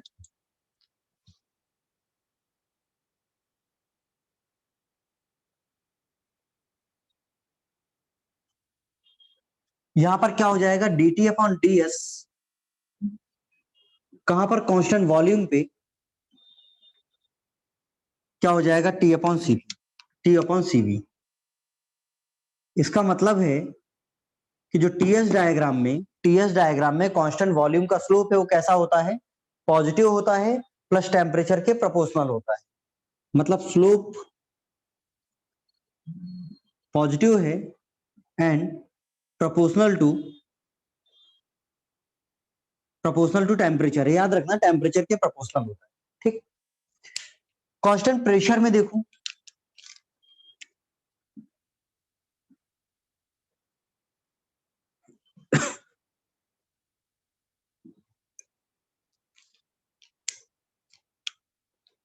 कांस्टेंट प्रेशर प्रोसेस मतलब P is equal to constant, क्या हो जाएगा, TdS is equal to DH minus VdP, और कांस्टेंट प्रेशर में ये dP क्या हो जाएगा, जीरो हो जाएगा, तो TdS इज इक्वल टू हो जाएगा DH मतलब CP dt, तो DT upon DS at constant pressure हो जाएगा T अपॉन CP, और इसका स्लोप भी क्या होता है, पॉजिटिव होता है।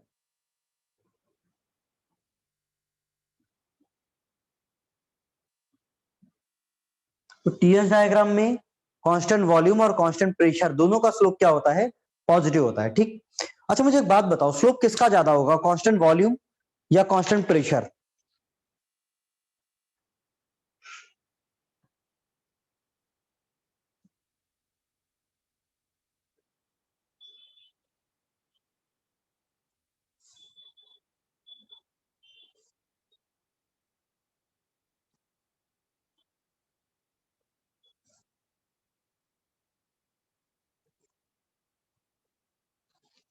हाँ भाई, स्लोप किसका ज्यादा होगा, कांस्टेंट वॉल्यूम या constant pressure? Definitely constant volume का, क्यों, क्योंकि इसका स्लोप था T अपॉन CV और इसका था T अपॉन CP, और आपको पता है कि CV की वैल्यू हमेशा CP से क्या होती है, कम होती है, तो CV की वैल्यू कम है तो ये स्लोप क्या हो जाएगा, ज्यादा हो जाएगा, सिंपल है ना। ठीक है, सुनो, अगर मुझसे कोई कहता है यार कि टीएस डायग्राम में ड्रॉ करना है, तो देखो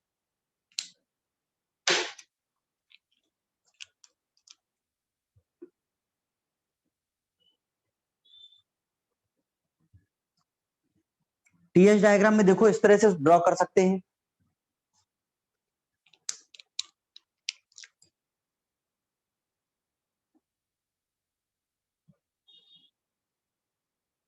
देखो ये है,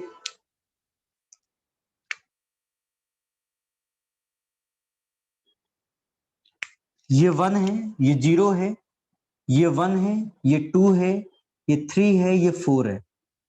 1 से 4 क्या है, ये टीएस डायग्राम में है ना।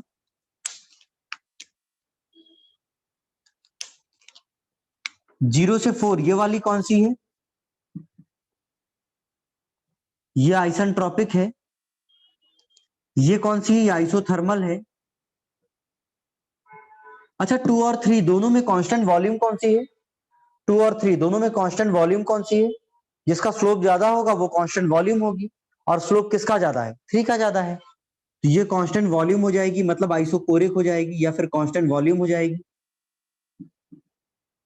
और ये कांस्टेंट प्रेशर हो जाएगी। ये किसके लिए था, ये था एक्सपेंशन के लिए।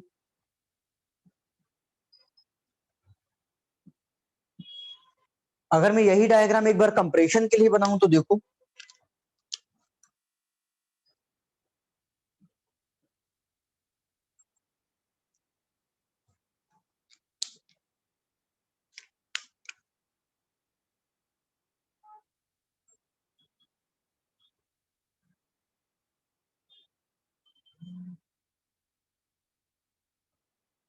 देखो ये हो जाएगा 0 1 2 3 4, ये तो क्लियर है अपन को कि ये आइसेंट्रोपिक होगी, ये भी क्लियर है कि आइसोथर्मल होगी,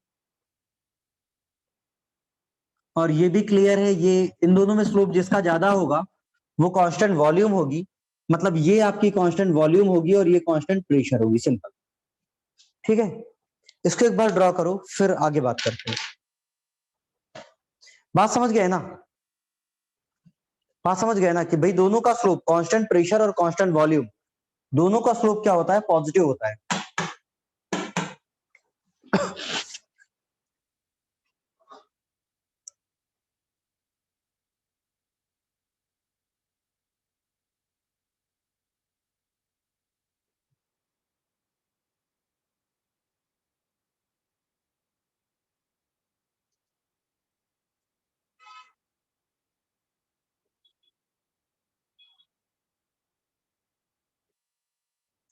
इसको एक बार नोट करो, फिर आगे बात करते हैं।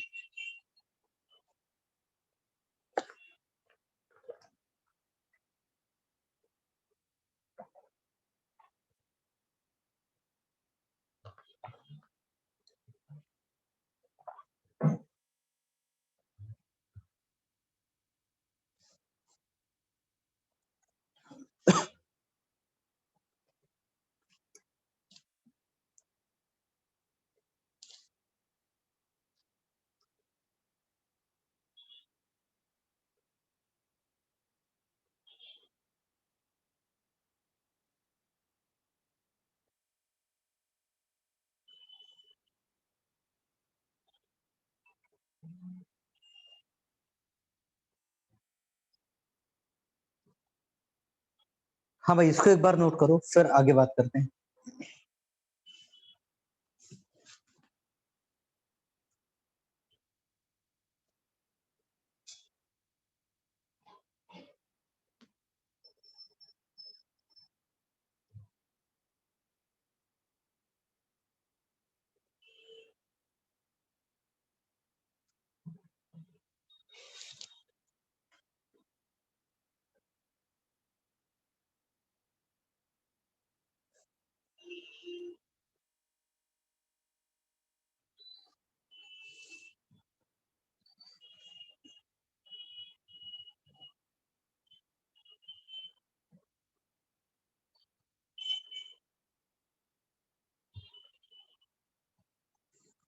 फर्स्ट में आइसेंट्रोपिक एक्सपेंशन होगा,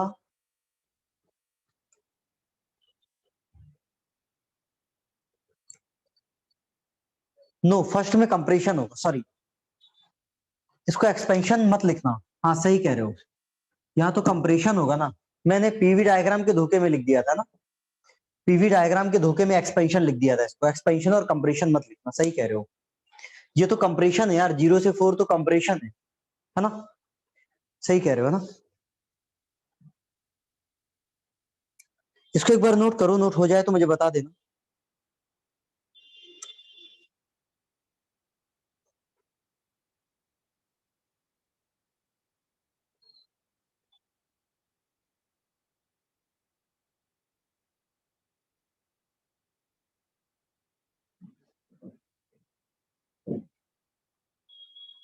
जीरो से वन क्या है?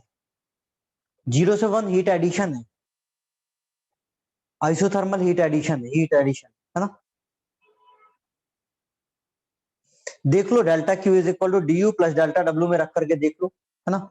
0 से 1 को देखोगे, 0 से 1 हो जाएगा आइसोथर्मल, आइसोथर्मल मतलब डी यू क्या हो जाएगा, जीरो, डी यू जीरो मतलब delta Q is equal to delta W, delta Q positive मतलब डेल्टा डब्ल्यू भी पॉजिटिव, मतलब क्या हो जाएगा, एक्सपेंशन, है ना।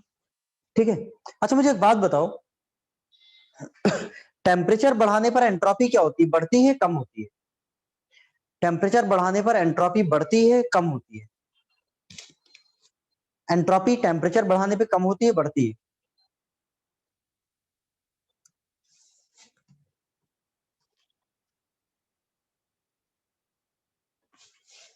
एंट्रोपी टेम्परेचर बढ़ाने पर क्या होती है, बढ़ती है कम होती है। अच्छा मुझे एक बात बताओ, टेम्परेचर बढ़ाने पर क्वालिटी समझते हो, क्वालिटी, क्वालिटी मैंने आपको बोला था कि जो सेकंड लॉ है, मैंने आपको बोला था कि जो सेकंड लॉ है that is qualitative analysis of thermodynamics, और जो फर्स्ट लॉ है वो क्वांटिटेटिव एनालिसिस ऑफ थर्मोडायनेमिक्स है। ठीक, तो सेकंड लॉ क्या है, क्वालिटेटिव एनालिसिस, और फर्स्ट लॉ क्वांटिटेटिव एनालिसिस। जैसे वर्क की क्वालिटी ज्यादा होती है और हीट की क्वालिटी कम होती है, क्योंकि heat disorganise form of energy होती है। मुझे एक बात बताओ कि जो क्वालिटी ऑफ एनर्जी है, क्वालिटी ऑफ एनर्जी है, वो टेम्परेचर बढ़ाने पे क्या होती है, बढ़ती है या कम होती है? क्वालिटी ऑफ एनर्जी टेम्परेचर बढ़ाने पे बढ़ती है या कम होती है?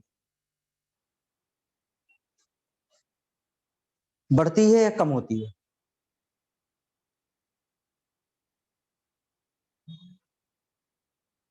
ठीक है, क्वालिटी मैं बता देता हूं बढ़ती है, मैं बताऊंगा क्यों बढ़ती है, क्वालिटी मैं बता देता हूं बढ़ती है, ठीक है।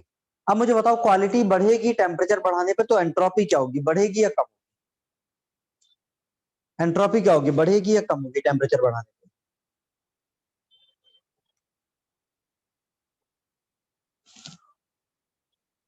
आपको बचपन से ऐसा नहीं पढ़ाया गया क्या कि टेम्परेचर बढ़ाने पर एंट्रोपी बढ़ती है?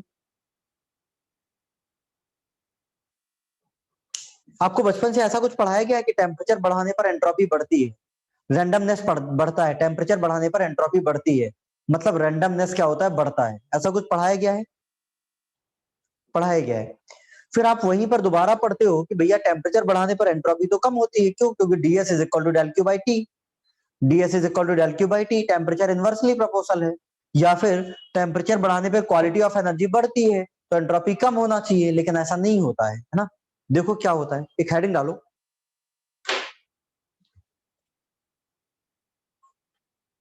यही तो चक्कर है बेटा, जो हम सोचते हैं वो जीवन में होता नहीं है ना। सुनो, एक हेडिंग डालो, variation of quality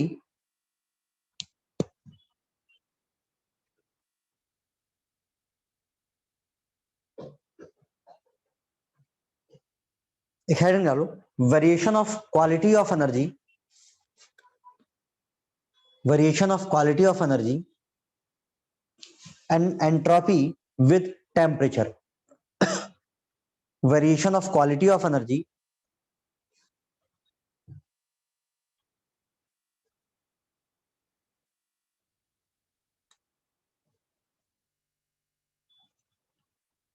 variation of quality of energy and entropy with temperature. सुनो, 2 मिनट सुनो, 2 मिनट, 2 मिनट, अपने कोई भी जहरीले कॉन्सेप्ट मत लगाओ, है ना, मेरी बात सुनो मैं क्या कह रहा हूं। एक हेडिंग डालो, variation of quality of energy and entropy with temperature. सुनो,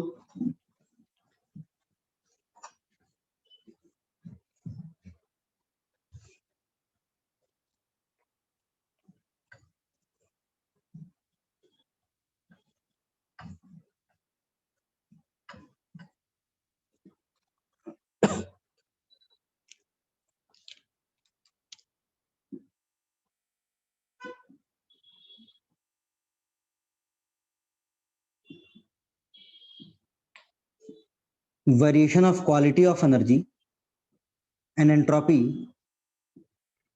विद टेम्परेचर।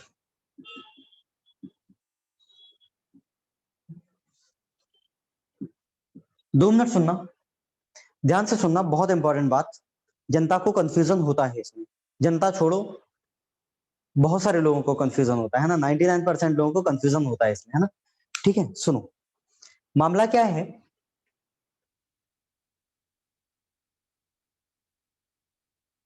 ये कोई टीएस डायग्राम है। मैं यहाँ पर क्या कराता हूँ, मैं हीट एडिशन कराता हूँ, मैं यहाँ पर हीट एडिशन कराता हूँ। हीट एडिशन किस प्रोसेस में कराऊं? आइसोथर्मल में नहीं करा रहा हूँ। आइसोथर्मल में तो आपको आपको टेम्परेचर के साथ वेरिएशन देखना है ना, टेम्परेचर के साथ वेरिएशन देखना है तो आइसोथर्मल का तो कोई औचित्य नहीं रह जाता। आइसोथर्मल में नहीं कराता हूँ। एडियाबेटिक में कराऊं क्या? एडियाबेटिक में हीट एडिशन होगा ही नहीं, तो किसमें कराऊं, कांस्टेंट प्रेशर में या कांस्टेंट वॉल्यूम में? जिसमें आप कह दोगे उसमें करा लूंगा, कांस्टेंट प्रेशर में या कांस्टेंट वॉल्यूम में, किसी में करा लो जो आपका मन चले। कांस्टेंट वॉल्यूम में करा लेते हैं ना। देखो,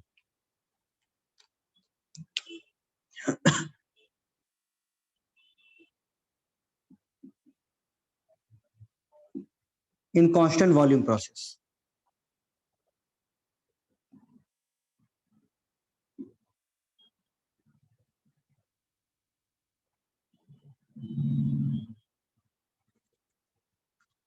ठीक है, यहां पर लिख रहा हूं यार, या फिर यहीं लिख लो,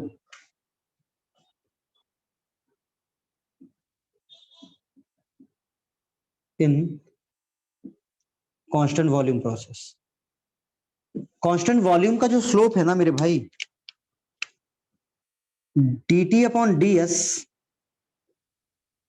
ऑफ कांस्टेंट वॉल्यूम जो आपने निकाला था वो t अपॉन cv था। dt upon ds of constant volume जो आपने निकाला था वो t अपॉन cv था। ठीक, जो t अपॉन cv था, जो t अपॉन cv था, जो टी अपॉन सीवी था, आपको एक बात पता है कि यहाँ पर जो स्लोप है वो टेम्परेचर की क्या है, प्रोपोर्शनल है। पहली बात की जो कांस्टेंट वॉल्यूम का स्लोप है वो टेम्परेचर की क्या है, प्रोपोर्शनल है और पॉजिटिव है। टेम्परेचर के प्रोपोर्शनल होने का मतलब समझते हो आप? स्लोप के टेम्परेचर के प्रोपोर्शनल होने का मतलब कि जैसे जैसे टेम्परेचर बढ़ेगा वैसे वैसे स्लोप भी बढ़ेगा। Slope is proportional to temperature, इसका मतलब है कि with increase in temperature slope भी क्या होगा, बढ़ेगा। तो मामला कुछ ऐसा होगा, देखो मामला कुछ ऐसा होगा, पहले स्लोप कम था कम था कम था कम था कम था, फिर बढ़ गया। पहले स्लोप कम था फिर बढ़ गया, जैसे जैसे टेम्परेचर बढ़ेगा वैसे वैसे स्लोप भी क्या होगा, बढ़ेगा। ये मतलब होता है, ये हीट एडिशन है।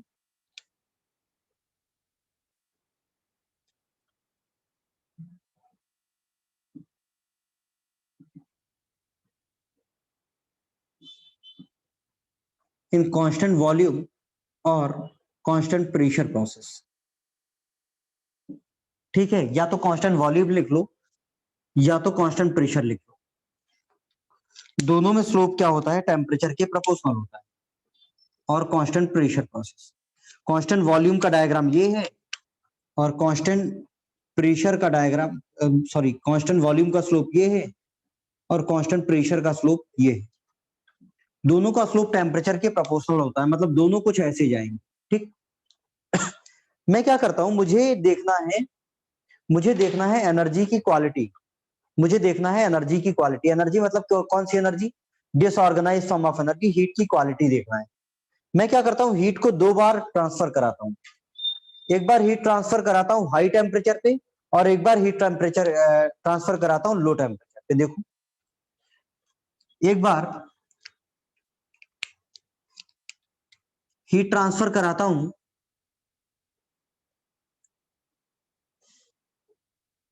डिग्री सेल्सियस है 1000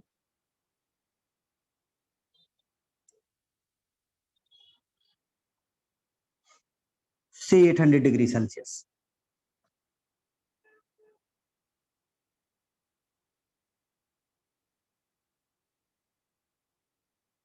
एक बार हीट ट्रांसफर कराया 1000 से 800, तो डेल्टा क्यू क्या होता है, डेल्टा क्यू होता है एम सी डी टी।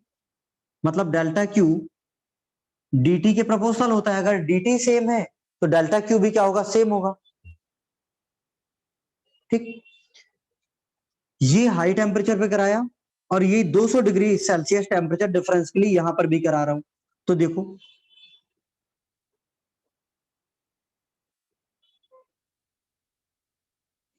जितना टेम्परेचर डिफरेंस यहां था उतना ही टेम्परेचर डिफरेंस यहां भी ले रहा हूं। देखो, मान लो ये आपने कराया 300 से 100 डिग्री सेल्सियस, तो यहां पर जो dt है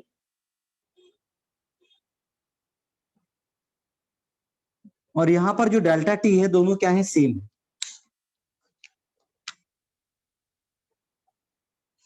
भाई दोनों सेम है, मतलब यहां पर सेम है, मतलब यहां पर भी क्या है, यहां पर भी delta Q is equal to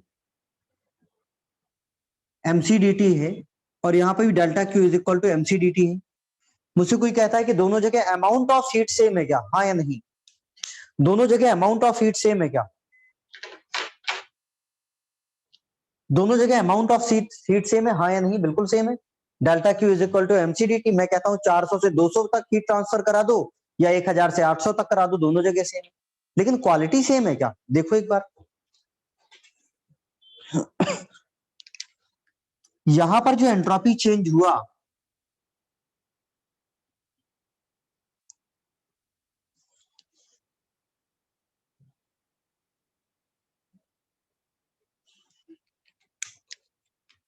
ये DS1 है,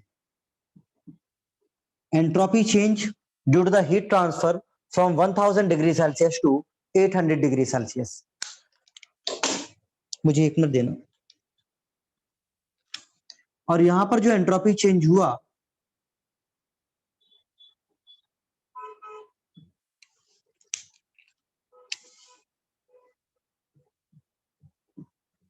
ये DS2 है। This is entropy change due to the heat transfer from 300 degree Celsius to 100 degree Celsius. कुछ बात समझ में आई? अगर मुझसे कोई पूछता है, ध्यान से सुनना, अपने कोई भी समझ गए होगे, जहरीले कॉन्सेप्ट मत लगाना, मेरी बात ध्यान से सुनो। अगर आपसे कोई पूछता है कि भैया टेम्परेचर बढ़ाने पे एंट्रोपी बढ़ती है या कम होती है, अब टेम्परेचर बढ़ाने पे एंट्रोपी बढ़ती है या कम होती है, तो देखो ये रहा एंट्रोपी का डायग्राम, ये रहा एंट्रोपी का डायग्राम। जैसे जैसे टेम्परेचर बढ़ाओगे एंट्रोपी क्या होगी, बढ़ेगी। टेम्परेचर बढ़ाओगे एंट्रोपी क्या होगी, बढ़ेगी।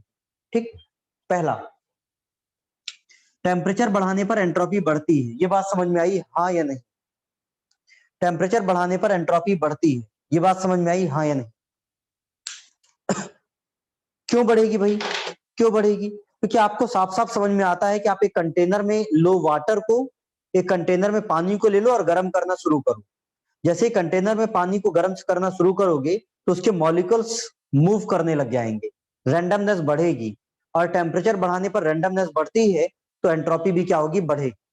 ठीक, पूरे यूनिवर्स का टेम्परेचर धीरे धीरे क्या होता जा रहा है, बढ़ता जा रहा है due to the global warming, और इसीलिए यूनिवर्स की एंट्रोपी भी क्या होती जा रही है, बढ़ती जा रही है। तो टेम्परेचर बढ़ाने पर एंट्रोपी बढ़ती है, ये शाश्वत सत्य है, ये कभी गलत नहीं हो सकता।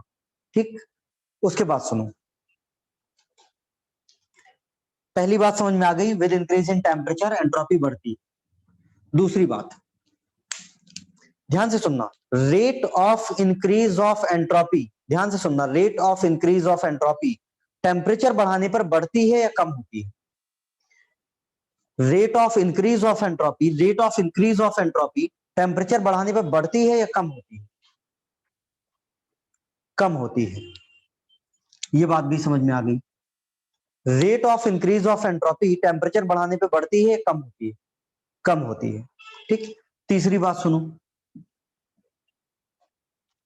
Same amount of energy, same amount of energy high temperature पे ट्रांसफर कराओगे,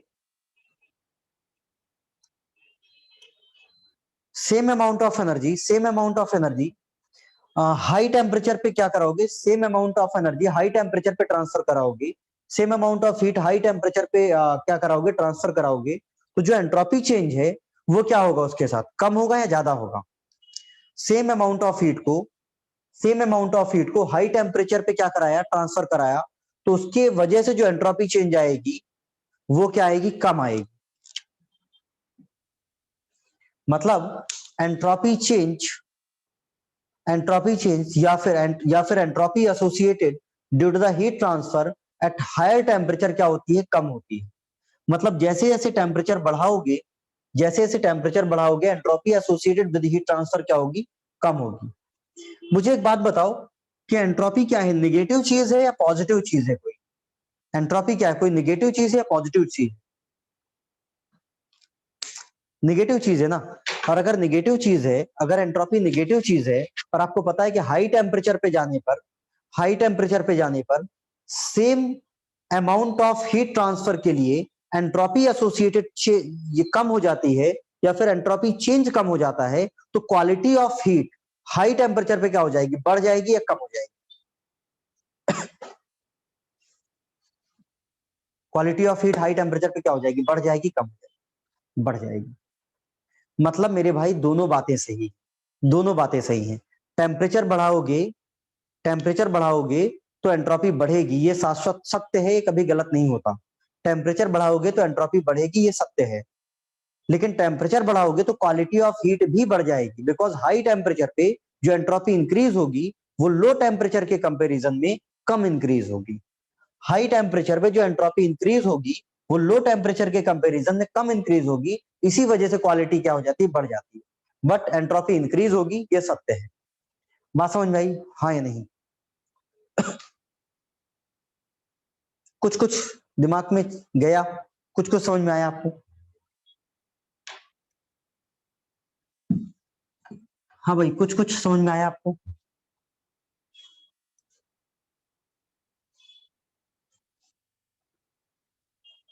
सुनो, फिर से सुनो, मैं क्या कह रहा हूं, आप एक एक पॉइंट सुनते जाना। पहला, एंट्रोपी, देखो ये टीएस डायग्राम है। टेम्परेचर बढ़ाने पर एंट्रोपी क्या हो रही है, बढ़ रही है। टेम्परेचर बढ़ाने पर एंट्रोपी बढ़ रही है। इसमें किसी को कोई समस्या है क्या? टेम्परेचर बढ़ाने पर एंट्रोपी बढ़ेगी ही बढ़ेगी, इसमें कोई समस्या है क्या? हाँ या नहीं? इसमें कोई समस्या नहीं है, ठीक है। उसके बाद सुनो, टेम्परेचर बढ़ाने पर, टेम्परेचर बढ़ाने पर जो रेट ऑफ एंट्रोपी चेंज है, टेम्परेचर बढ़ाने पर जो रेट ऑफ एंट्रोपी चेंज है, किसके रिस्पेक्ट में? टेम्परेचर के रिस्पेक्ट में। टेम्परेचर बढ़ाने पर जो रेट ऑफ एंट्रोपी चेंज है वो क्या होता है? कम होता है। मतलब हाई टेम्परेचर पे जो एंट्रोपी चेंज है due to same amount of heat transfer, वो कम हो जाता है। ये बात समझ में आई, हाँ या नहीं?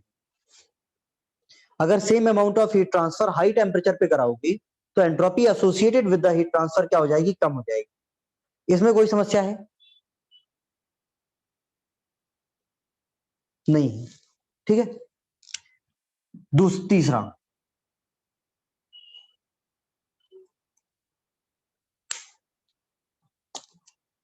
बेटा 2 और 3 सेम है ना, मैंने कब कहा अलग है?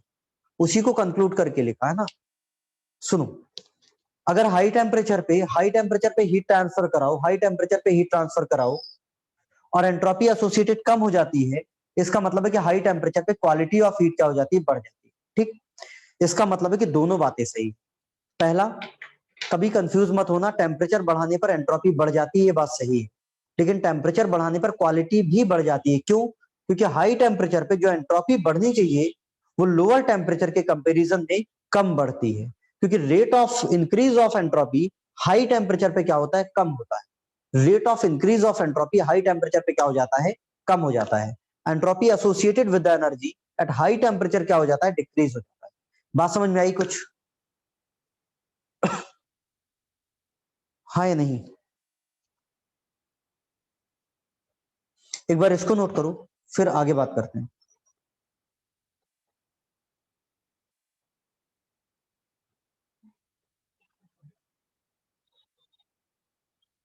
पूछो बेटा, क्या डाउट है? पूछो।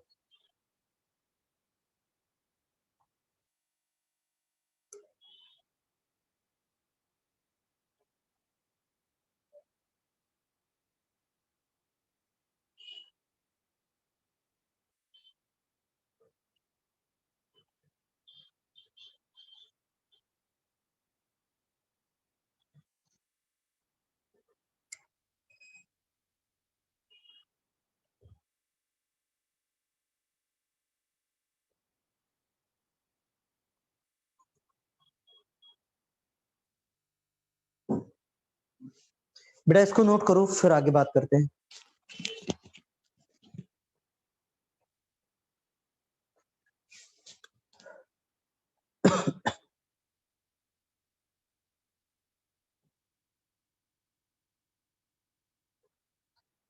ठीक है।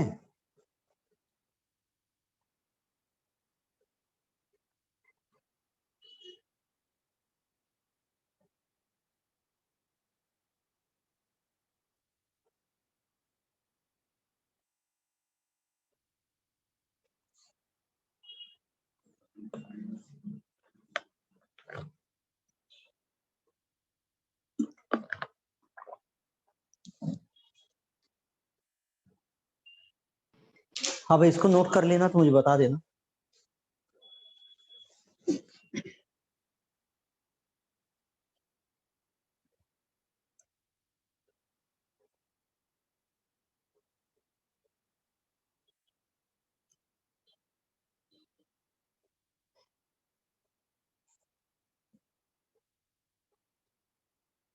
जल्दी ले आना।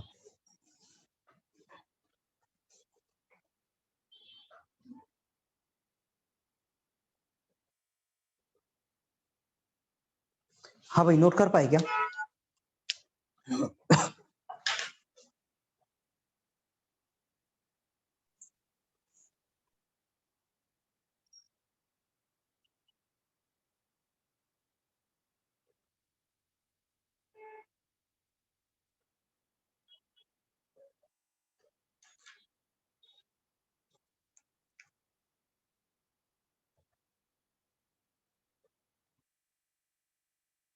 ये मत लिख लेना, ये टिक टिक ये मत बना लेना, है ना। ये जस्ट ऐसे ही लिख रहा था मैं। नोट कर लिया क्या?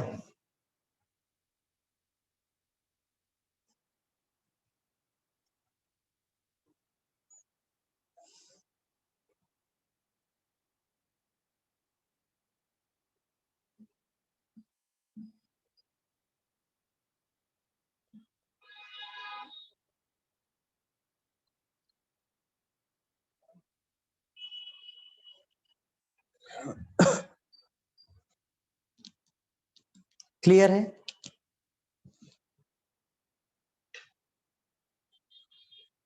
सुनो मैं क्या कह रहा हूं वो सुनो।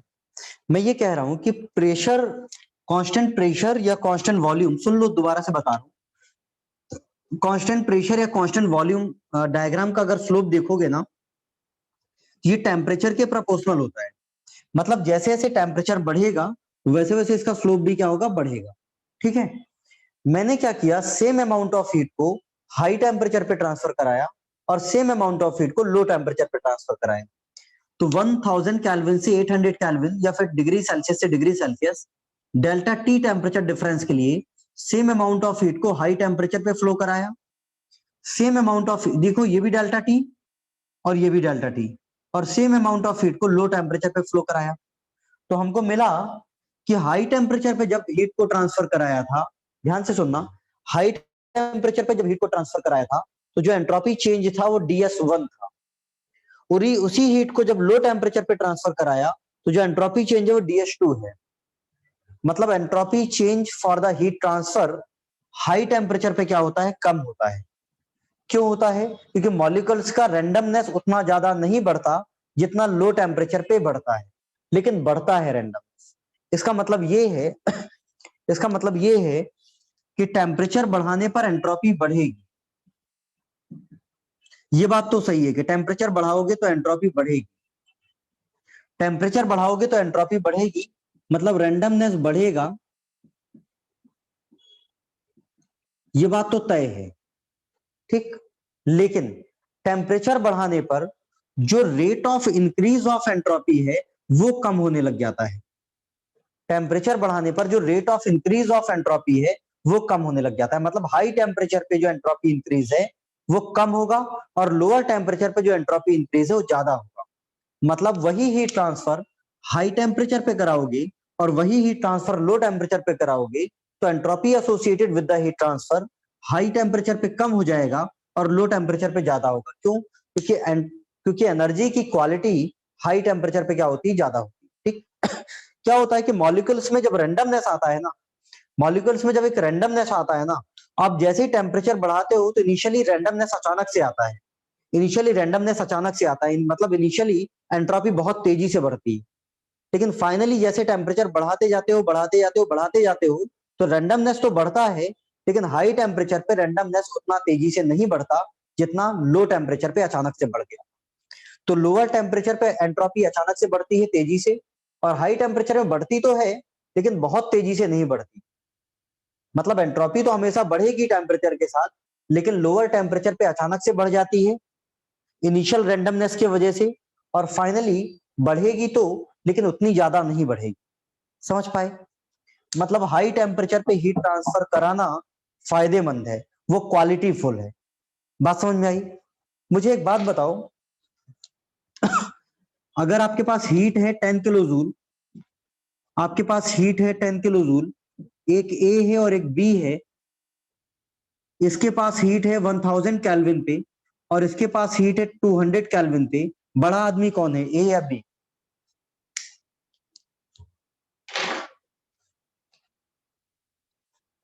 डेफिनेटली ए।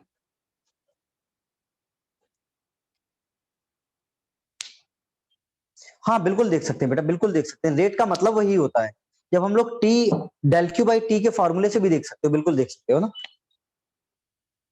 बड़ा आदमी कौन है, ए, क्योंकि same amount of heat high temperature पे तो क्वालिटी ऑफ हीट क्या होगी, ज्यादा होगी।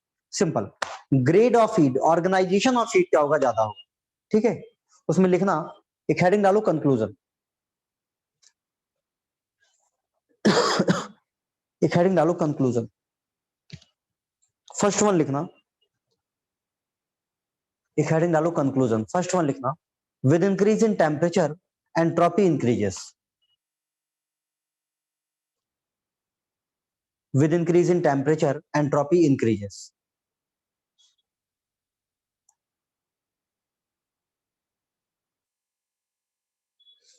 With increase in temperature, entropy increases. याद रखना, एंट्रोपी टेम्परेचर इंक्रीज होने पर इंक्रीज होती है। ये बात सही है। आपको जो 11th क्लास में जिस अध्यापक ने पढ़ाया होगा उनने सही पढ़ाया है कि टेम्परेचर बढ़ाने पर एंट्रोपी क्या होती है, बढ़ती है, रैंडमनेस बढ़ता है, सिंपल है ना। तो लिखना with increase in temperature entropy increases. Second लिखना, with increase in temperature, with increase in temperature, rate of increase of entropy decreases. With increase in temperature, rate of increase of entropy decreases.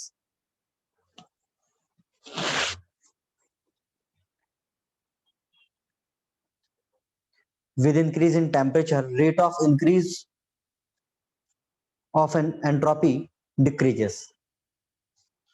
With increase in temperature, rate of increase of entropy decreases. Hence, entropy associated with heat transfer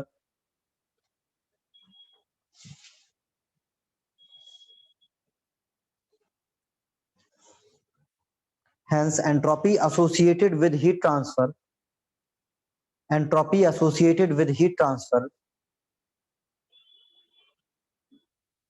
decreases with increase in temperature. Entropy associated with heat transfer decreases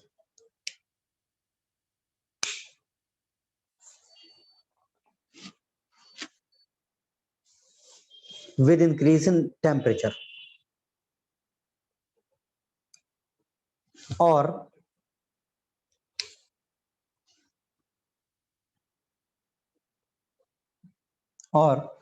change in entropy due to the heat transfer,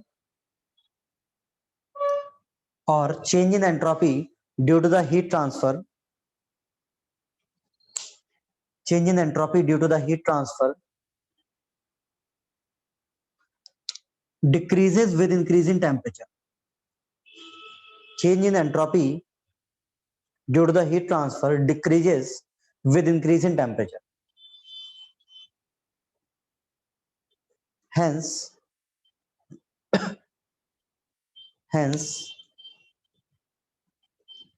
quality of heat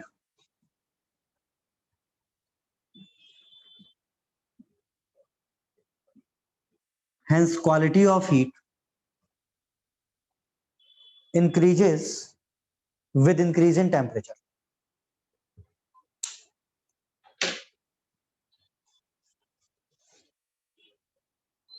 Quality of heat increases with increase in temperature. ठीक है, याद रखना दोनों controversial बिल्कुल भी नहीं है, कहीं भी विरोधाभास नहीं है दोनों में। टेम्परेचर बढ़ाने पे एंट्रोपी बढ़ती है, बात सही है, लेकिन जितना एंट्रोपी लोअर टेम्परेचर में बढ़ती है उससे कम बढ़ती है हायर टेम्परेचर में। मतलब हाई टेम्परेचर पे जो एंट्रोपी बढ़ती है वो क्या होती कम बढ़ती है। मतलब हाई टेम्परेचर पे क्वालिटी क्या होती, बढ़ती है। चेंज इन एंट्रोपी से बोलना, चेंज इन एंट्रोपी से मैंने क्या बोला था, मैं दोबारा से बोल देता हूँ पूरा। मैंने आपको बोला होगा with increase in temperature entropy increases, और दूसरा बोला होगा with increase in temperature rate of increase of entropy decrease, और with increase in temperature change of entropy due to the heat transfer decreases. With increase in temperature, change of entropy due to the heat transfer decreases. It means quality of heat increases with increase in temperature. हाँ भाई, सहमत हो यहां तक? यार बहुत बड़ा है एंट्रोपी, है ना, एंट्रोपी में बताने के लिए बहुत सारी चीजें है ना। ठीक है, वो अपन जो पढ़ते रहते हैं ना, entropy is a measure of randomness, और उतने में ही हमारे जीवन की एंट्रोपी खत्म हो जाती है। ऐसा नहीं है, एंट्रोपी में बहुत कुछ है बताने के लिए, है ना। ठीक है, तो आज के लिए इतना ही। घर जाकर के इस बात को सोचना, आपको समझ में आएगी चीजें, है ना। घर जाकर के इस बात को सोचना, इस डायग्राम को देखना 2-3 बार, आपको समझ में आएंगी चीजें कि चल क्या रहा था।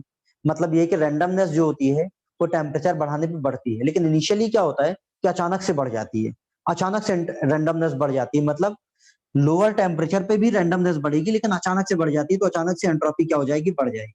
लेकिन जैसे ही टेम्परेचर बढ़ाते हैं तो सिस्टम थोड़ी स्टेबल हो जाता है, और स्टेबल होगा तो मतलब रैंडमनेस बढ़ेगी तो, लेकिन उस रेट से नहीं बढ़ेगी जिस रेट से पहले बढ़ रही। ठीक है,